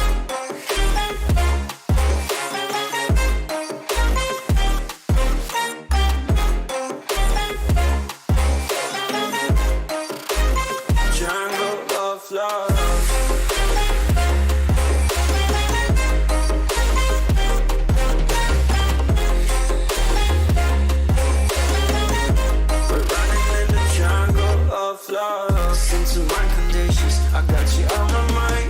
You are stuck in my head and I don't know why. We got a billion races, we got this melody, and you can trust me, baby, we got everything. Call me whenever you feel alone, babe. And when you need to cry, I'll be by your side. Call me whenever you need someone, babe. And when you need to escape from 1,000 fires, I'm gonna kiss you wherever you are. And I'm gonna miss you, I will never lie. Call me whenever you need someone, babe. We're running in the jungle of love.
Welcome one and all back here to EGL ONE Season 3 as we are wrapping up the grand finals, wrapping up the end of a very, very long journey, and of course, giving away 25,000 Rand to the team that comes out at the very top of the African esports scene. As it stands right now, Benchwarmers are the team that's one step closer to not only winning the series, but finally getting the duck off their back of EGL ONE. For a lot of these players, this might be the only tournament they've never won. But so far, as it stands, Sinister 5 have been the ones to come out ahead of this one. History is still in their favor, as back in Season 1, we did end 3-1, so they could try and make a comeback here. The question is, though, can they get the execution required to make it happen? My name is Snare and I'm joined by Not.a.Hero. Good sir, that was an exhilarating game. What are we expecting for game number 2? Is it going to be this hype once more? The thing is, I think they did an excessively good job controlling Frank after the first 25 minutes. Because it was the Frank show. Like, we saw so many tiny tossbacks into kills. And I think I said it in the mid-game, if they do not lose Soup or Toxic in these fights, it's going to go differently because they're not getting all their spells off. Like, they're not getting a chance to cast Static Storm. They're not getting a chance to throw Fissures and the threat of that Echo Slam. And when TKC was tank enough to be able to completely frontline and they don't lose that first hero, Ags on Disruptor does help, but I think when they had the ability to chuck everything, it went much better for them and it allowed Deppy to play Lifestealer like we said, because he was getting kited that entire game until those heroes were alive and the Lifestealer could actually latch onto a target. Absolutely. When he's actually allowed to play Dota again. And you also mentioned in that game, right? The moment we saw the Aghanim Scepter come out from the Disruptor and he wasn't being the first one caught out in the fight, immediately the entire dynamic of how things look changes. And you can sort of see that sort of affected Sinister 5 as well, right? Because they were accustomed to being in that position where that's how we start the fight. We isolate these two supports that can counter-initiate, but the moment we can't, counter-initiation is suddenly a big thing we have to worry about, and there's only so much time left in the BKB to be able to do that. Before we break down this draft, I just want to ask you something. So when are you, first of all, congratulations, but when are you changing your name to TI Snare? When the event starts. When the event starts. For now, I'm EGL ONE Snare. EGL ONE Snare, you know. So for the spectators that don't know yet, Snare's officially part of the TI broadcast group. He's officially part of the talent. He's even got his own voice line in the game, and we all support you thoroughly, and we all excessively excited and very proud of you. So keep doing the work, my man. Like it's an awesome thing to see, and like I'm having the privilege of casting a grand final with you, so I'm very hyped. Privilege is all mine, and of course, just in case that Snare is going to end up being Snare Cries instead of Snare TI on stream, let's go. This is game number 2. Benchwarmers versus Sinister 5. Well, there's an Undying Snare. Oh, okay. Now I have to cry. Now it's like, oh god. This sucks. No, you can just now there's a reason. Like you can it's because of the Undying, man. If y'all were to see myself and Not.a.Hero's DMs, whenever we're talking about Dota, right, it's just hate on Undying. Like, oh my god, why is this hero so good right now? Why is this so strong? I'm very surprised it wasn't involved at all in the previous draft. I'm honestly shocked and amazed. But here he is. He's out hero here. Opens so many doors, man. Like having this in your draft, people are like, people forget like. Castaway Tinker can just come out with this Undying pick. Yeah. Puts Tombstone down, Tinker has a free fight. And as long as that Tombstone is alive, Tinker will shred everyone. So, like, it opens up so many, like, hero matchups. Like, Vision from Tombstone, it's such a big deal. We saw them abuse it with Tinker plus, I think, Night Stalker in the earlier stages of the tournament. Or was that Benchwarmers? Yeah, it was Benchwarmers. Yeah, Adestam, Tinker plus Soup, Undying. But Undying, Soup Night Stalker, not Undying. But Undying functions the exact same way. It provides you vision in that team fight. The Tinker can do like a bunch of stuff. I'm not sure they'll go for Tinker. It's a pretty niche pick, but it opens up your hero pool into like it just opens the door. And Benchwarmers side for Tusk plus Snapfire. So Snap is obviously to react to this Tombstone. They want Little Shredder to try and get rid of it really quickly. It's not as clean cut. Like people are always like, Snapfire versus Phoenix, Snapfire versus Undying, but it feels really bad if you in the middle of a Mortimer's Kisses and now there's a Phoenix Egg or like this Tombstone. Go forward. Yeah, that's destroying your team. So it's not clear cut, but it is a hero that can get rid of it really quickly. So I can see the thought process, and I like Snapfire. I think it's not broken, but I think it's the most well-rounded hero in Dota. It has wave clear, it has a stun, it's a little bit of a mini heal for your team, it has a great ulti, and Little Shredder allows you to push towers as well, so it's a well-rounded hero. Does everything you pretty much needed to do, gives you a little bit of an escape as well. In this game, they're playing it with the Tusk, so you have both dimensions, right? The interplay between having the ice shards plus the Morty's Kisses, which is very difficult to deal with. And in the opposite direction, when you're snowballing and you feel like you're in a bit of an awkward space, Snapfire can give you that Fire Snap cookie. You jump forward, lay shards behind you, guarantee an escape in that situation. So I do like this opener, even though I'm not usually that keen on support openers. But Benchwarmers have done a pretty good one here, but This is disgusting. Oh, But Sinister 5 has a green hell banner. They got a green logo. They've gone for probably the most toxic green heroes in the meta right now. Viper, Undying. The only way this lane gets more toxic is like Mossy Visage, but this is... it's also Ooh, this is super bad. flex because Undying is being experimented with in like pos 3, pos 1. It can be pos 4, it can be pos 5. The hero can go pretty much anywhere at the moment. Like maybe not mid, but and Viper as well. Like we saw Adestam play Viper in the XD series and against Lina just to completely destroy the lane and not give Crimson Tide a game, and it was very effective. So flex spec on this Viper, flex spec on this Undying. They're banning out other things that can get to the tombstone, so like the Lifestealer again, Juggernaut, Weaver. Not much stun on their side at the moment. I guess Viper can get a rod, but you can just ulti out of it with the Weaver. So time lapse is a spell. Like how dumb is time lapse as a spell? Let's be real. It's Faceless Void's Time Walk, but it's But his your ultimate. Yeah. And you're just like, well, okay. Yeah. But one of these spells is very hard to balance, right? It's either crazy broken. Remember with the old Ags one where it's just like, wow, this is nuts. Or it's just somewhat underwhelming.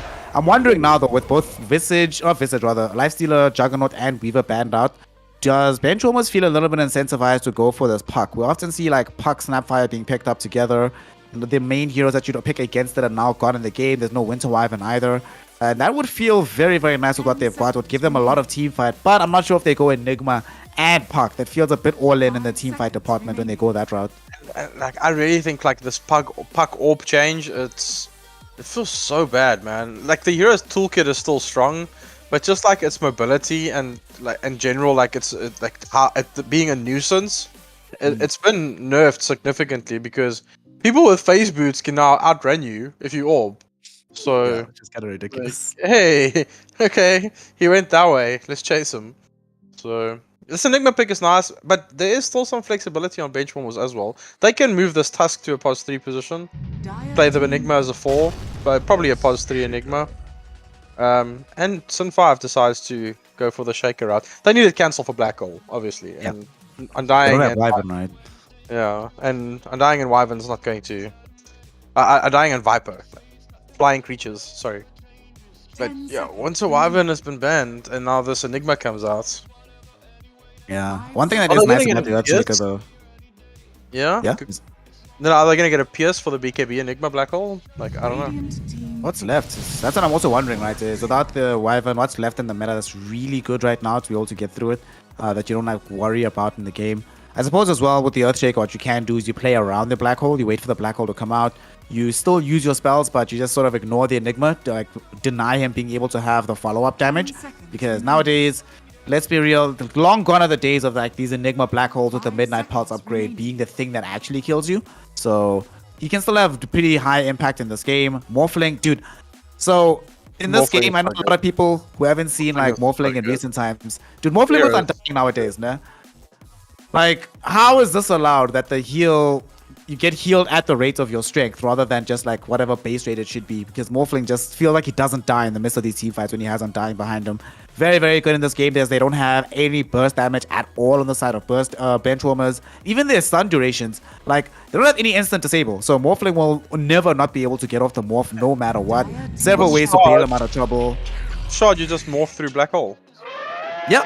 There you go. Like, hey, you just used your 2-minute cooldown on my carry, and he just morphed just straight because, like, hey, that's fun, man. Like, all right. And there's also like range, a small range disable as well. You can put an additional like strength morph and then just nuke the Enigma from a distance. So, I like it. I think Morphling is really strong.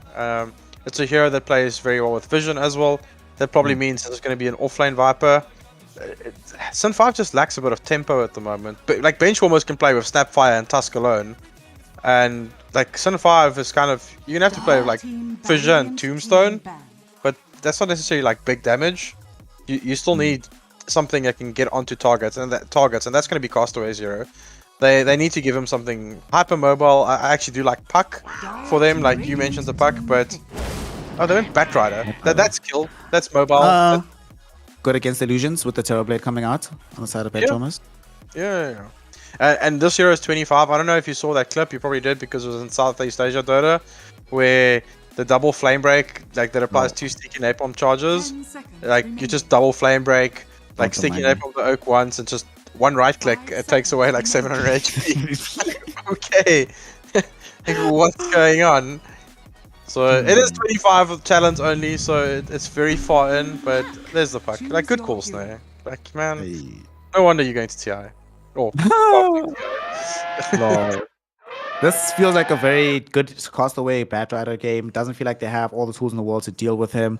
You do get to a point in the game as well if you get like super lucky with the He's drop. not If good you- against Bat anymore. He's not anymore. Yeah, the matchup you is good can't- as well nowadays. Yeah, you can't outrun the Batrider. Like you orb and he just chases you. Like you're gonna have to like do a little bit of like I'm throwing the orb and you don't jaunt to it. You just run the other way. I think you have to play the orb aggressively in this lane now. You can't play from a defensive standpoint. That's Like, like your only option. I actually remember a game where Addiston was playing puck against my team back in the day, and he did not get a single level of phase. He just maxed both nukes, and my mid laner was like, "What is going on? Like, I'm never above half HP," because he would just hit you with a silence, hit you with an Badly, yeah. orb, and then run away. Hit you with a silence, hit you with an orb, and run away. So And it just never ends, and you're just like, what's happening? This Yeah, never it's- goes away. like, can someone please TP mid to refill my bottle? With this last pick puck now as the final 24 pick of this draft here, how are we feeling about this here, Not.a.Hero? Benchwarmers, have they set themselves up for enough success for a 2-0, or do you think that Sinister 5 with the last pick of the Batrider, very well showcased by the Dota screen itself, is this bringing us back to parity? Are we going to be getting a 1-1 after this? There's so much toxicness on the side of Sin 5 though. Like Batrider, like really strong mid at the moment. Then you've got Viper plus Undying as well. Oof. Prepare for But I battle. can see tempo on the side of Benchwarmers, man. Like the first game, I liked Sin 5's draft more. This game, I like Benchwarmers' draft more. Well, too bad. So, any draft with like Tusk, Snapfire, like you can set up for team fight, you can set up for ganks, and then you've got like this black hole on top of it. And we spoke about like BKB, like piercing abilities. Yeah, Lasso does, but it's not an easy spell to hit if there's a black hole going off. Yeah. So You have to like position behind the player, have like a range extending item, and then still it's a bit iffy. I it's weird, remember yeah. I remember spying Blink Dagger on Clockwork just to cancel black hole. Like he would like blink into so he has an angle and then like hook shot the Enigma. And like it's important, man. You need to be able to cancel these black holes. So we'll see. Like but this time Super's on the Enigma, so roll swap again. I love this. Like having the flexibility in your team to be able to do this at the drop of the hat, just dependent on who's playing what, and say, yo, who's better on this hero? Let us figure out how to give him everything that he needs. And you mentioned earlier, before game number 1, the thing you want to see from Soup is him on a playmaking style hero. What is more synonymous with playmaking in this meta than Enigma? But with So that, the you- horn will like, sound. Begin. They've kind of like realized that like, hey, Super's our main playmaker, and TKC reads the map well. So let's kind of just like ensure that we always have the best person on the hero to fulfill that role. I like it a lot. So, man, like that game 1 is still got me itching. It was a banger. So. Well, these teams are itching for game number 2 as we are underway right now. If Sin 5 are to win this, we are in a 1-1 scenario. But should Benchwarmers win, then they are a solitary game away from claiming EGL ONE Season 3 as well as a 25,000 Rand cash prize. Let's go. I'm very intrigued about this mid lane matchup. We've of course spoken a lot about how with the new changes to the puck as well as with the buffs to the Batrider in recent times, this should be a pretty rough time overall for Adestam. So the question is going to be, how does he deal with this? He's already getting bullied, mate. Look where he is right now, having to just hide behind the tier 1 tower away from Castaway through this mid. Has been killed. It's yo man, but how did he get that low? Just stickies. Oh Yeah, wait, stickies. Sticky does Stickies and damage he now got- on a fly. Yeah. On the play, yeah. Dude, this hero, I don't know why he got that buff. Like, it didn't feel like it was strictly speaking necessary, but he got it anyway. Yeah, it's not a massive amount of damage, but like 6 damage every time you cast it on a 3-second CD. Starts to stack up, slowly but surely.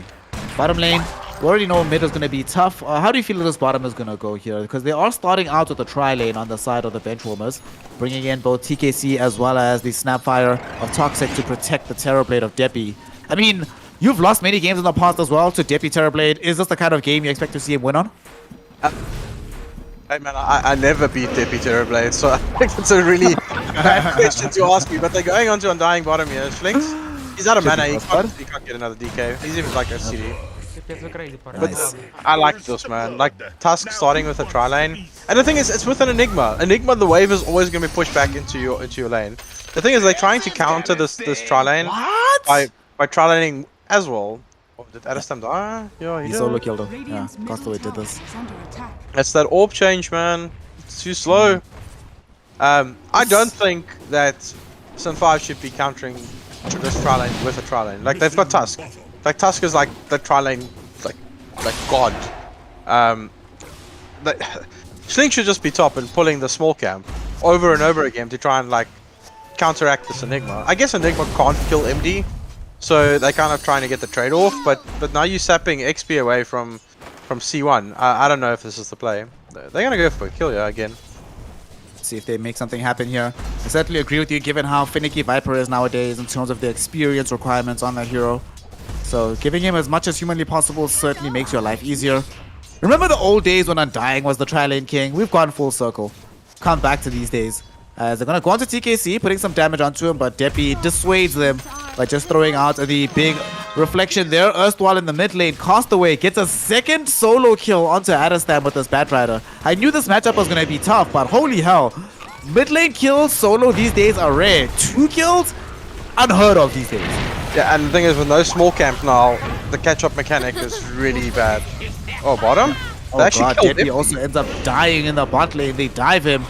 Sinister 5 feeling like they are very upset about the proceedings of game number 1. They're not done just yet. They might want to go on to Toxic as well. Schlinks going on to him. Tag team activated by TKC. Schlinks happy to tank some of this damage, but look how tanky he is. Level 2 with 1100 HP. TKC will be able to get himself out of trouble here, dropping down the ice shards as Deppy returns. Schlinks still freaking alive.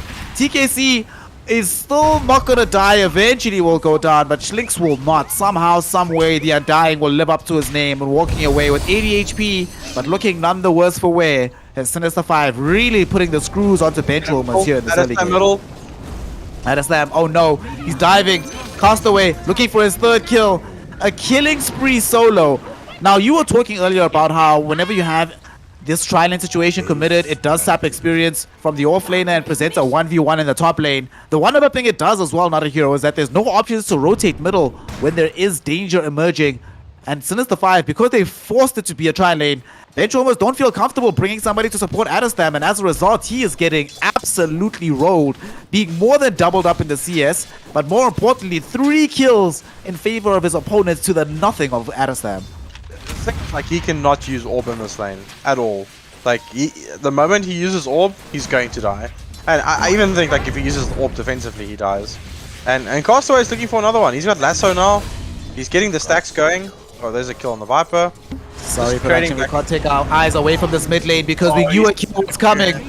Castaway, he got the lasso at the very last moment there. Didn't even need to wait for the orb. Gets the kill. Deppy and them get revenge down bottom, but who the hell cares? 4-0. He's on a dominating streak by killing 1 hero. The only times I ever see this is when I'm feeding in the off lane, but very rarely do I see this from middle.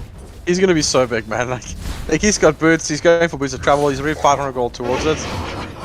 And this like now forces TKC to sit here, and when there's no meta, Deppy's not gonna feel safe like pressuring bottom. Schlinks is already following him. Yeah. He knows he can, right? You can just force him off the lane now. We already have this Viper.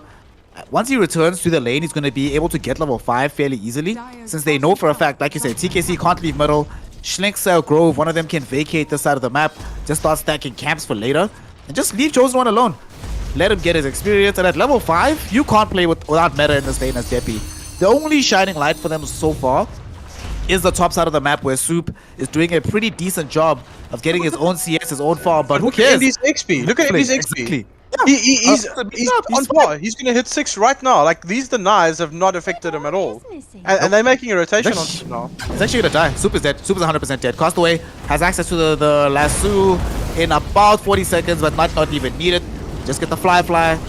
The fissure holds him in position. And well, there's all the advantage you had onto the Enigma gone just like that.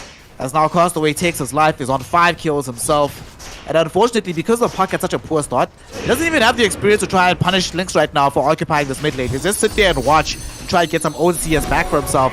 But immediately, Castaway already back, going for the flame break. Lasso up in 15. They're just muscling Adestam away. They know he's already committed the defensive items here. Will he have an availability of surviving? No. Nope, goes the wrong way. I don't want to give the kill to Castaway. Yeah, he didn't want to give the kill to Castaway. The Puck changes, man. And they picked it into this Batrider. The Batrider was shown first, and so you felt comfortable playing it. But yeah, it's Depi is farming really well. Like even with all these kills, Castaway is only like 500 gold ahead of him. Yeah, Depi Terrorblade, man. That's the one thing as well about this. Yes, they might have been in a situation where they dove him underneath in this bottom lane. They haven't managed to muscle away the tower. He's actually just vacated the side of the map, going top immediately. Gonna try and push the tier 1 tower with Soup and Meta. But ultimately, Depi is never not going to be a threat in a game like this. And how many times in the past here, Etienne, have we seen late pick Terrorblade into the Morphling? Morphling feels like he's all that for such a long time until like the Terrorblade gets to that critical mass and just starts shredding the Morph. So provided Depi keeps farming, I think they still have a decent outlane winning. And I really like this. Depi comes top with Meta, pops it immediately. They want to try and get damage onto this tower. Yep. Like, this tower is going to go down if Sunpot doesn't defend it. Yep. They should get this. Castaway trying to kill TKC. Yeah, trying to kill TKC. Firefly ran out. Should be able. Oh, he does, and he didn't lasso him. He thought he had the kill, so he didn't lasso him. So TKC able to get off the eye shots. Nicely done by the Tusk. They are trading though. Alive. MD immediately went bottom. They're also putting pressure onto this tower. That's right. Like man, like you know how I know a game is high level Dota? When the laning phase is finished at 8 minutes. People are moving around the map, positioning themselves in better areas. Like, MD knew like he couldn't stay top the moment the Terrorblade shot up there. Black Hole is present as well. Goes bottom. Depi does the same thing. So, yeah, just trades, man.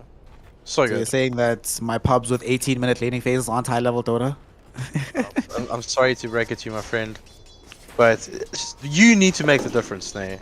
Just stop laning at 6 minutes, dude. Show them the way. And then they flame you because you... not where you're supposed to be. Oh, and I'm yelling at my team. Be like, boys, help me top. He walked forward. What's he doing? Adam! Oh no! That was not supposed to happen. Adestam goes forward.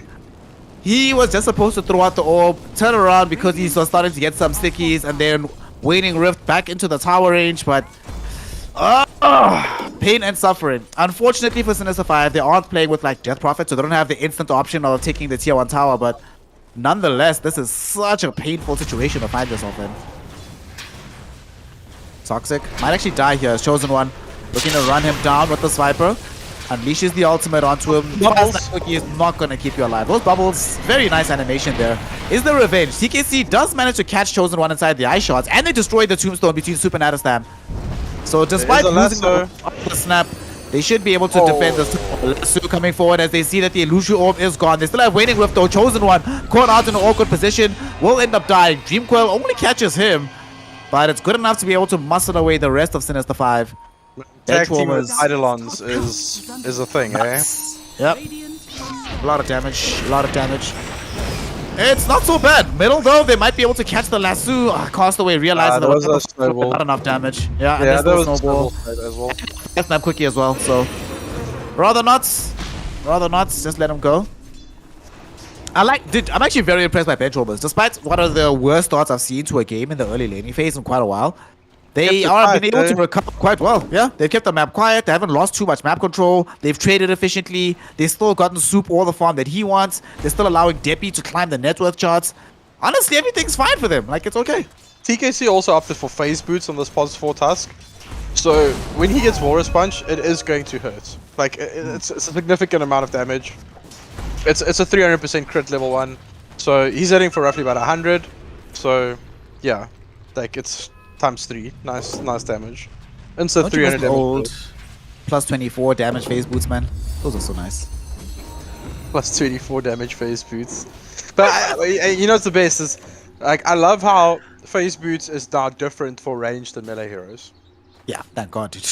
Like 18 and 12, like a ranged hero with just like 40 damage hitting you. Okay, from range. Nice, balanced. There's a lot of pings coming out on the map. They want to do something. There's a smoke top. Grove and Costa are smoked up. But They have the last two Toxic is in a available. good position though. Toxic gonna break the smoke. Does he have the vision? Yeah, he does. Alright, Deppy's out. Bye. Deppy's gonna say, oh, dude, and he actually gets a stun onto Bad Ride with the fast snap quickly. He's gonna die for sure, but he's gonna create enough time and space so that the enemy might be able to respond to this. But the fissure Good does gank create block. space. But hey, dude, look. Adam's coming. Deciding against it. He's got a little bit of PTSD from how many times he's died to this Bat Rider, so deciding that, yeah, I don't really have vision. I don't know where these heroes are at. Why do I need to reveal myself? It's Wraithbacks okay. on Soup. A full completed Wraithbacks. Yep. Easy game. He's fine. Easy game, man. They want more top. Deppy's in trouble. Oh, no, they're gonna do Deppy. They've got Snowball. TKC's right next to him. Provided TKC doesn't go anywhere, Deppy can't die. Oh, good shot block. Yeah. The issue with this is because they know Bat Rider's nearby. And unfortunately, Bat Rider's done so much work and is so over-leveled at the moment that it's really, really risky to try chase even for the Undying. So you just let that one go. But they're desperate for a kill somewhere. They're smoking up. They're going to go middle instead. Chosen One going to get himself coiled up. He will end up dying here. They bring in the Smorfling. Adastam and TKC just trying to get out. Castaway though, between himself and the Grove Earthshaker. They've trapped in Soup. TKC manages to escape. Soup probably going to end up dying here. Doesn't have enough mana for a black hole and shouldn't commit it even if he did. So he will die. They also managed to finally catch up to TKC as well on the MD Morphling. So they find 2 kills here from Sinister 5. Unfortunately, those were all the resources expended that they can play aggressively with. So they can't pressure towers anymore. They just have to go back. Deppy can keep farming. Adastam can keep this mid wave pushed out. So the status quo doesn't change on the map despite those 2 kills that they just got for themselves. Yeah, it was kind of constellation kills. This Enigma kill was probably the biggest one, but he didn't expend black holes, so still on his way to the Blink Dagger. The Wraith Pact is up. So, oh, nice little... Oh. Okay, well, it is an Undying. Like, all the damage was just... They might another still... fight. Dude, you can actually see that Adastam just had a rough game. I am not used to Adastam playing this skittishly. Not wanting to make the immediate jump, but he's like, ah! I think if he had any item apart from just the Blink Dagger, he would have probably gone for that kill. If he had like the Witchblade, he would have gone for that, but he's literally just got a stick and a Blink Dagger. So he's kind of like isolated his role. He needs to catch people and set up space for this Enigma to land a black hole. But Speaking of Enigma, they getting are close to his own black hole bottom. Oh, his own Blink Dagger bottom. his own black hole. Yeah. He's gonna get 2 of them. He's gonna buy Yeah, Refresher. Don't worry, it'll be fine. But Sin 5 is doing a massively good job defending this mid tower. This mid tower is full HP Snare. It hasn't taken a single tick. It's 1,800 HP. It's full, completely full. Against Terror Blade Enigma. Yeah, and that's kind of what's happening here. Like they've just put C1 in this lane, and his role is, I've got Dragon Lance, I've got 1,400 HP, like 14 armor. Just gonna sit here, defend this, and they are. Oh, he killed him. Ooh, we actually killed him. He got the black hole kill bottom with the Eidolon army. 188 gold, man. Okay, so to underscore how important that kill was, not only did he just pick up an absurd amount of gold by picking that kill up, break some of the momentum that Castaway has been building this game. Hold on, I'll talk about it in a second. As mid lane, looks like we're going to have a little bit of action here. Toxic coming forward. 2-hero Dream Coil from Adastam will enable them to quickly kill off this Undying. Chosen One will follow him into the grave next. Deppy is here with the meta, so they want to go forward.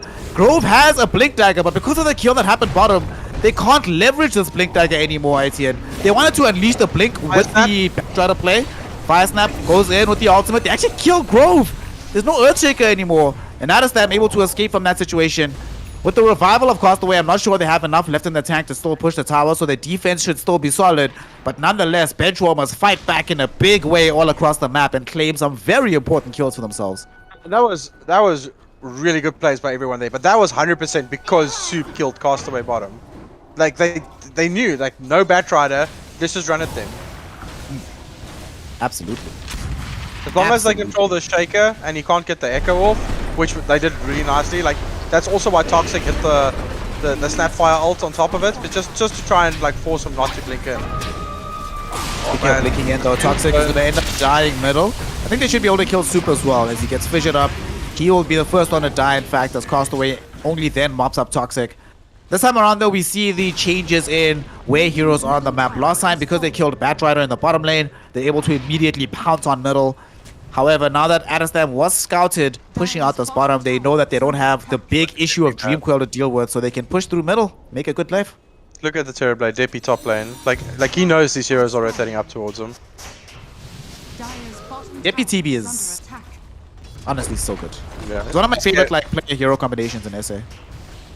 Man, I just remember Deppy morphling. It was just as terrifying. That's when like they did the shaker morphling, and yeah, it was a thing. Full disclosure, I've always hated Morphling as a hero, so I can never praise it. Like, constitutionally incapable. TKC? Oh, he missed it. He messed up. Missed the shot. Yep, he's actually gone too far. Leave him to die. Leave him to die. Fissure's gonna close him off. Oh, they actually messed up on the Fissure as well. However, they're bringing in all their heroes to try and deal with this. Even if he does die, it's okay. Dude. I'm happy with that. Alright, bros. Castaway, I think Castaway realized immediately after they killed TKC, they're like, boy, this is not enough. We can't have committed all this effort for the lowly Tusker. Unfortunately, that's all you're allowed to attain. Grove will at least make it better by de-warding in the Radiant Triangle, making life a little bit more difficult for Deppy when he wants to farm this area.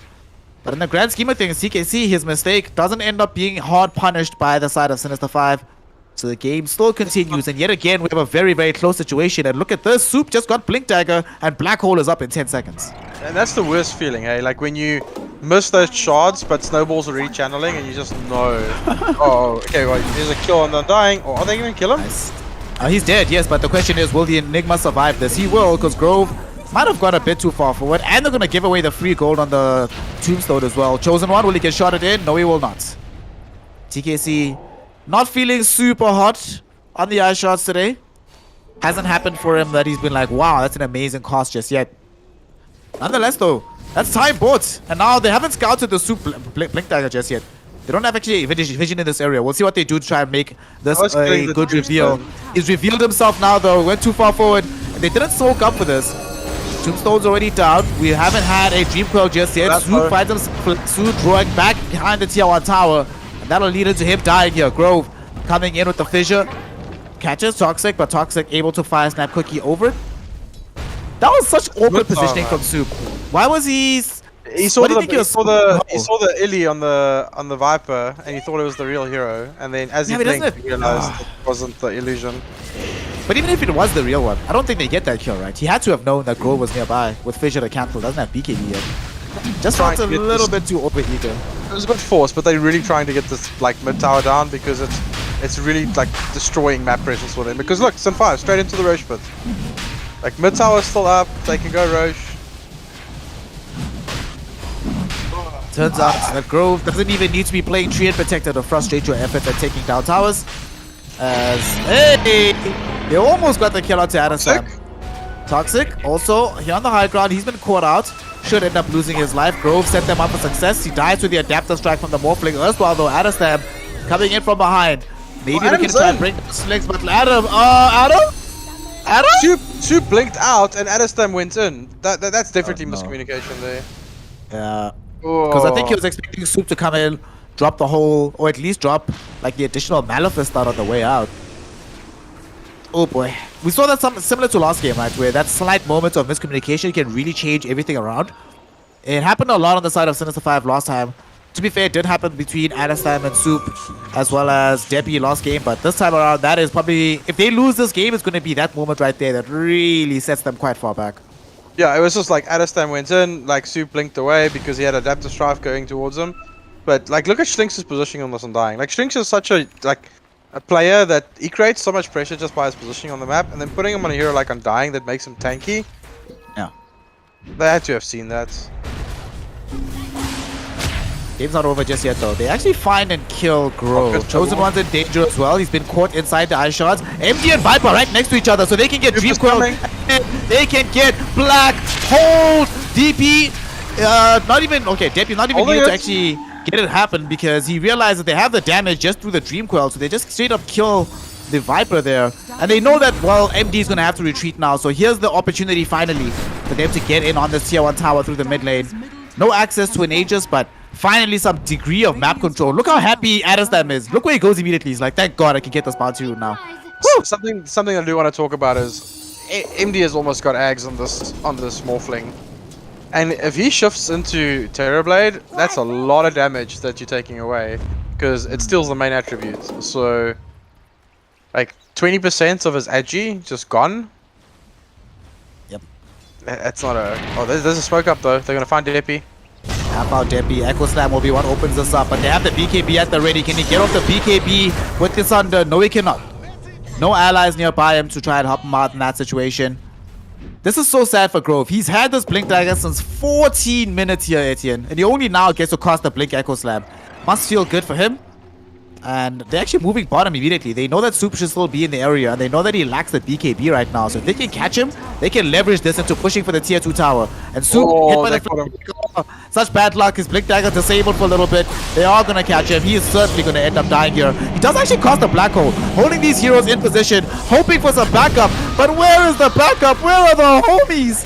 The homies ain't coming, my friend. They're all going to leave you to die. And now you're out of an Enigma. Of a tier 2 tower potentially, but more importantly, for the next 3 minutes, you're out of a black hole on the snap. I think his play was right there, but like his teammates needed to like the Power Rangers assemble there. Exactly. Well, they can't see one minute. I guess that's something, you know. Bro's gonna try and buy some space. He's still alive, actually. Our Chosen One healed up by the Soul Rip as well. Chosen One's not dead. Schlink's making all the space happen for them. And yet again, Benchwarmers being caught having enough of a response to Marshall against Sin5, and they're going to end up losing Toxic this time around because of it. Castaway also trying to run down Adastam. Will be able to do so. Oh my goodness, Toxic going to follow him into the fountain. But Sinister 5, the speed of their response towards this mid lane really buttresses how quickly Benchwarmers should have responded in the bottom. Blinks, man. So just turning that with one Soul Rip, like C1 should have died there. But that's also because Adastam wasn't allowed to go like a normal build on this puck. Soup dead? I think Soup is dead. Dies to the Adapter's Drive. Suddenly, Deppy's alone. Only really TKC helping to support him here, but Schlenks keeping the TKC Tusk alive yet again with the Soul Rip. Deppy in danger, taking a lot of damage coming in from the Morph. He at least manages to bring down Chosen One, gets the Sunder off, needs to retreat though during the duration of this BKB. The Soul Rip will be there to heal up MD. Beautiful 5-snap cookie to hold these two heroes down. But unfortunately, the persistent damage from the Batrider still going to be good enough to bring down this TV. Puck, at the very least, claiming away the Aegis at the end of the day. However, Sinister 5 have a wave coming in here, so they might as well not leave. How lucky is this? You take good fights and you manage to put damage onto the tower in the midst of that same fight. Morty's Kiss is committed by Toxic to clear out the wave, but there's no way to save the tier 3 tower from taking it a lot of damage here. They will commit the Dream Coil back onto MD. Will MD end up dying here is the question. Black Hole is not at the ready from Soup. He committed it earlier on. Here comes the Batrider with BKB flying onto Toxic. Won't be able to bring him down. And TKC, surely he survives here because Castaway's BKB will end. But they just lack the damage to get any kind of reprisal play out of this one. Adastam trying to flee back towards the base. Fissure holds him in position. MD using his own spells to catch up to him. And his own spells to kill him. Dying to your own Waiting Rift, that is the most painful and disrespectful thing a Morphling can do to you. MD does it, MD gets the kill, and now MD and the boys are right back on the push. Oh, good Walrus Punch. They're gonna get him? They got him. Wow. Whew. What a game. Little things, man. Like, Sin 5 is definitely in the driver's seat here, but like, Benchwarmers are still clawing, and that entire series there, like, the kills that they got was without Black Hole being up. It just came off CD now. They really need BKB on Soup. Like, it is... Yep. Most important item on the map. Yeah. Like, who's throwing the unicorn donkey balloons here in the mid-tier 2? Like... My donkeys aren't unicorns, they're just normal donkeys. You want that upgrade, you're like, what's happening? Yeah, also like... want this hype. Come on, Gavin, take my money. No. The one thing I will say about TI, well, if you're gonna spend money, spend it on my voice line, bro. There we go. For you, that's the only additional cash I'm spending on TI is on your voice line. Your voice line's dope, man. I really dig it. I actually want to reshoot it, so I'm not that happy with it. I'll do better next year. And BM people like when they miss black holes. Did you see Shame that? on these players for not spamming the Snare voice line. Oh, black. Oh, you missed it. See, now where's the Snare voice line now? Yeah, exactly. Oh my god, that was so painful. That was the perfect time for a Snare voice line. Yeah. Did everybody see that? Our observer caught it. We caught it. We saw Soup missing that black hole. Cast away. The game sense on this match. He doesn't even have an observer with nearby. As well, down bottom. Yeah, Adeslam, unfortunately for him, didn't have the same sixth sense to be able to escape a gang coming in his direction. Does have buyback, but we'll have to consider using it soon. Because here they are. Manta, Gotti, with the full ags available for MD. This Morphling is strong. And they are going to be able to push through these buildings with very much ease. Oof. What's the recovery plan here? Like, the game's not over just yet, but what do you do on the side of Benchwarmers to try and keep this going? BKB black hole, man. And also, this Morph is 19k net worth. It's... Yep. 5k up on the team. Oh, a ghost slam on the 2. Morphling jumps onto the snapfire, bursts him in a moment. TKC forced a snowball, but it's only going to be snowballing closer towards his opponents. Does manage to survive for a moment. Flame Break pushes him back into the fountain at the very least. Unfortunately, Toxic not as lucky. On the bright side, Toxic does have a pretty long respawn. I also love how Puck could go to the TP out there. He's like, you know what? Let MD leave. Please go. Go home, bro. Oh, they caught Adam again. Uh-oh. Adeslam in danger. Lassoed up. Dragged out. Can Adeslam catch a break? No, he cannot. And now TKC wasn't there in time to catch him with the snowball, so he only snowballs himself into their own mixer of death. He is down. There's 2 heroes dead. Double kill for Chosen One. And they're just going to set up to bring down this middle tower. And you know what makes this worse? They can use 4 heroes to push middle, whilst MD goes to scout into the Roshan pit and see if the big man is up for a date. The big man is online, but Sinister 5 just in control of everything, it feels right now. Yeah, and there's like no buyback on Adeslam as well. Like, they really need to like wait for like Adam to be up. But like, this Puck is so low on net worth, man. Like, blink Kaya into Boots of Travel.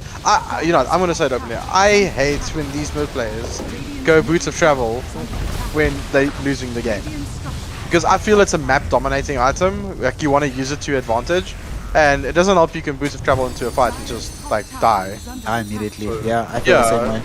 So like, I feel like if you had like a Linken's and Aeon Disc even, you know, things could have been slightly different. I mean, some of that gold expenditure could have gone towards an item that actually keeps them alive in the fight, but the BTs don't necessarily do that for you. Soup was putting pressure top though with his little minions of purple. Alright. Soup almost has the BKB. Just a little bit of gold away from having the item. He does have Black Hole online. The one thing that I think has been a problem as well, though, is that there have been a couple of times where the Black Hole has been committed in very either awkward areas or not helped get them anything. And whenever that happens, Sinister 5 just feel like they can do whatever they want on the map, because that's the only spell that they are still fearful of at this stage of the game. But now Etienne, he gets to that awful catch-22. He'll have access to the BKB, then he has to only play far back, because if he dies, then he can't buy back. And then it's like, well, without the BKB Black Hole, we literally have no teamfight presence anymore. So he has to play so carefully in the next few minutes. I think it's like Sin 5 is just... They've got bodies at the moment. This Viper is so tanky. Oh, there's a Lambo. He gets jumped on. Last dude, the snowball misses from TKC. Oh no. Debbie does not to get off the thunder. But look how much farm MD has. Just right clicks through the BKB. Doesn't even care. TKC right next to him will get ran down with the Firefly and some right clicks. When with those 2 heroes dying that easily, even after the Sunder, even after the BKB, they just quickly caught Adeslam. We're at a point in the game where killing a mid-hero is just a little bit of a bonus. Doesn't materially mean all that much. I think we're staring down the barrel of the GG here. Sinister 5 simply cannot be stopped with the drop that they have. Feeling it, man. Like 3 flags, a spray, a bunch of high fives coming out. They're just waiting for the GG. But there's still a black hole. And that's the thing here. Like, they're going to wait for these heroes to respawn, and then they're going to go for the black hole. Alright. Like, that's the only way. Anymore, though. So towers are gonna go down fast. That's the issue, right? Can they last the 15 seconds before the puck comes back? I'm not sure they can. 5 seconds until TB is up. No meta available. Doesn't have Sunder either, nor does he have BKB. And here's the final push. Fissure to block them inside of the base. Grove preventing them from escaping. Soup, it's all on you, buddy. He's TPing out. He wants to come in. He blinks. He gets the black hole. He will catch the main Warfling. Do they have enough to bring MD down? They absolutely do not. Instead, there's an Echo Slam to turn back onto Deppy instead. Morph turns into the TB. Robs him of all his damage. Casto, in the meantime, will get caught on the eastern part of the fight and will actually end up dying here. Okay, buys back instantly though. As they have now brought down TKC, he buys back as well. No more black hole available. Flame break back onto the Enigma. Pushes him outside the base. Super's gone, no buyback. Adderstab coming in right now. Hoping to try and find at least 1 or 2 targets to bring down as a consolation. Won't be able to do so because MD mounting back in. Already able to bring down this young Snapfire. And with the drag onto Deppy through the lasso, they brought down the Terrorblade as well. GG's been thrown in by Soup and Sinister 5. Have grabbed game number 2 here in this best of 5 finale. They put themselves back into parity, and more importantly, we've now reset the grand finals to a simple best of 3. This is exactly what we wanted at the end of EGL ONE Season 3. And the thing is, like, Benchwarmers was still in this game for a big duration.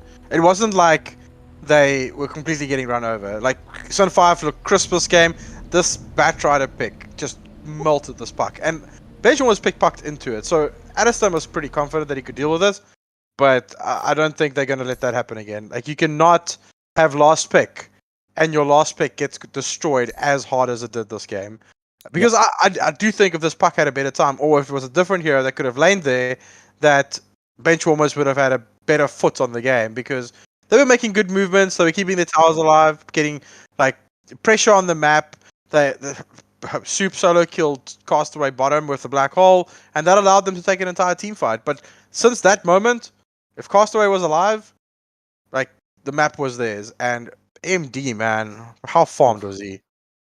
Got phenomenally farmed at the very end of that game. Ended the game with something like 9k net worth over and above the opposing Terrorblade on the other side. I mean, speaking of how this game went, just a reminder to everybody that in the first 8 minutes of this game, that this Castaway Batrider not only demolished the puck in terms of net worth, I think he had like 2k net worth on top of him.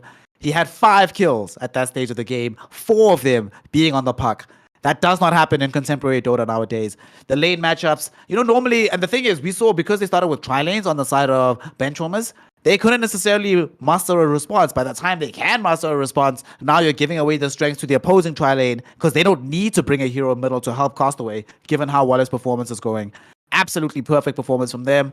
As you say, you just can't allow the mid lane matchup, especially when it's your last overall pick, to go that poorly. So now that it has, back to the drawing board for the side of the Benchwarmers. Sin 5, though, the question is here, Not.a.Hero, have they started a run of momentum? Is this the kind of win that makes you feel good enough that you're like, actually, we still got this. It's going to be a 3-1 still. There's an interesting mechanic to, unfortunately, this evening, is that due to load shedding, this momentum means absolutely nothing because they're not playing it tonight, because at 10 o'clock there's load shedding. The guys will carry on tomorrow morning with the series, like check the socials for the exact times. And if it doesn't finish tomorrow morning, we're finishing tomorrow evening. So there's quite a big gap between these games, and it's going to hurt momentum, man. So Benchwarmers can go back to the drawing board and be like, okay, we just got counterpicked by this Batrider. It gave them too much space on the map. Let's not let this Morphling through, because I do think the hero is absolutely busted at the moment, and MD played it to perfection. So yeah, like just go back to the drawing board. Like, I like the opener from Benchwarmers as well, like Tusk plus Snapfire, but I don't think either of those heroes was going to be banned. If you want to maybe take the Tusk because Grove plays it as well, but then pick something else that you want on the map, because giving that Undying for Schlinks, the Vision game, the heals on C1 on that Viper, it was just too much. And yeah, back to the drawing board, and they've got a good amount of time to do it.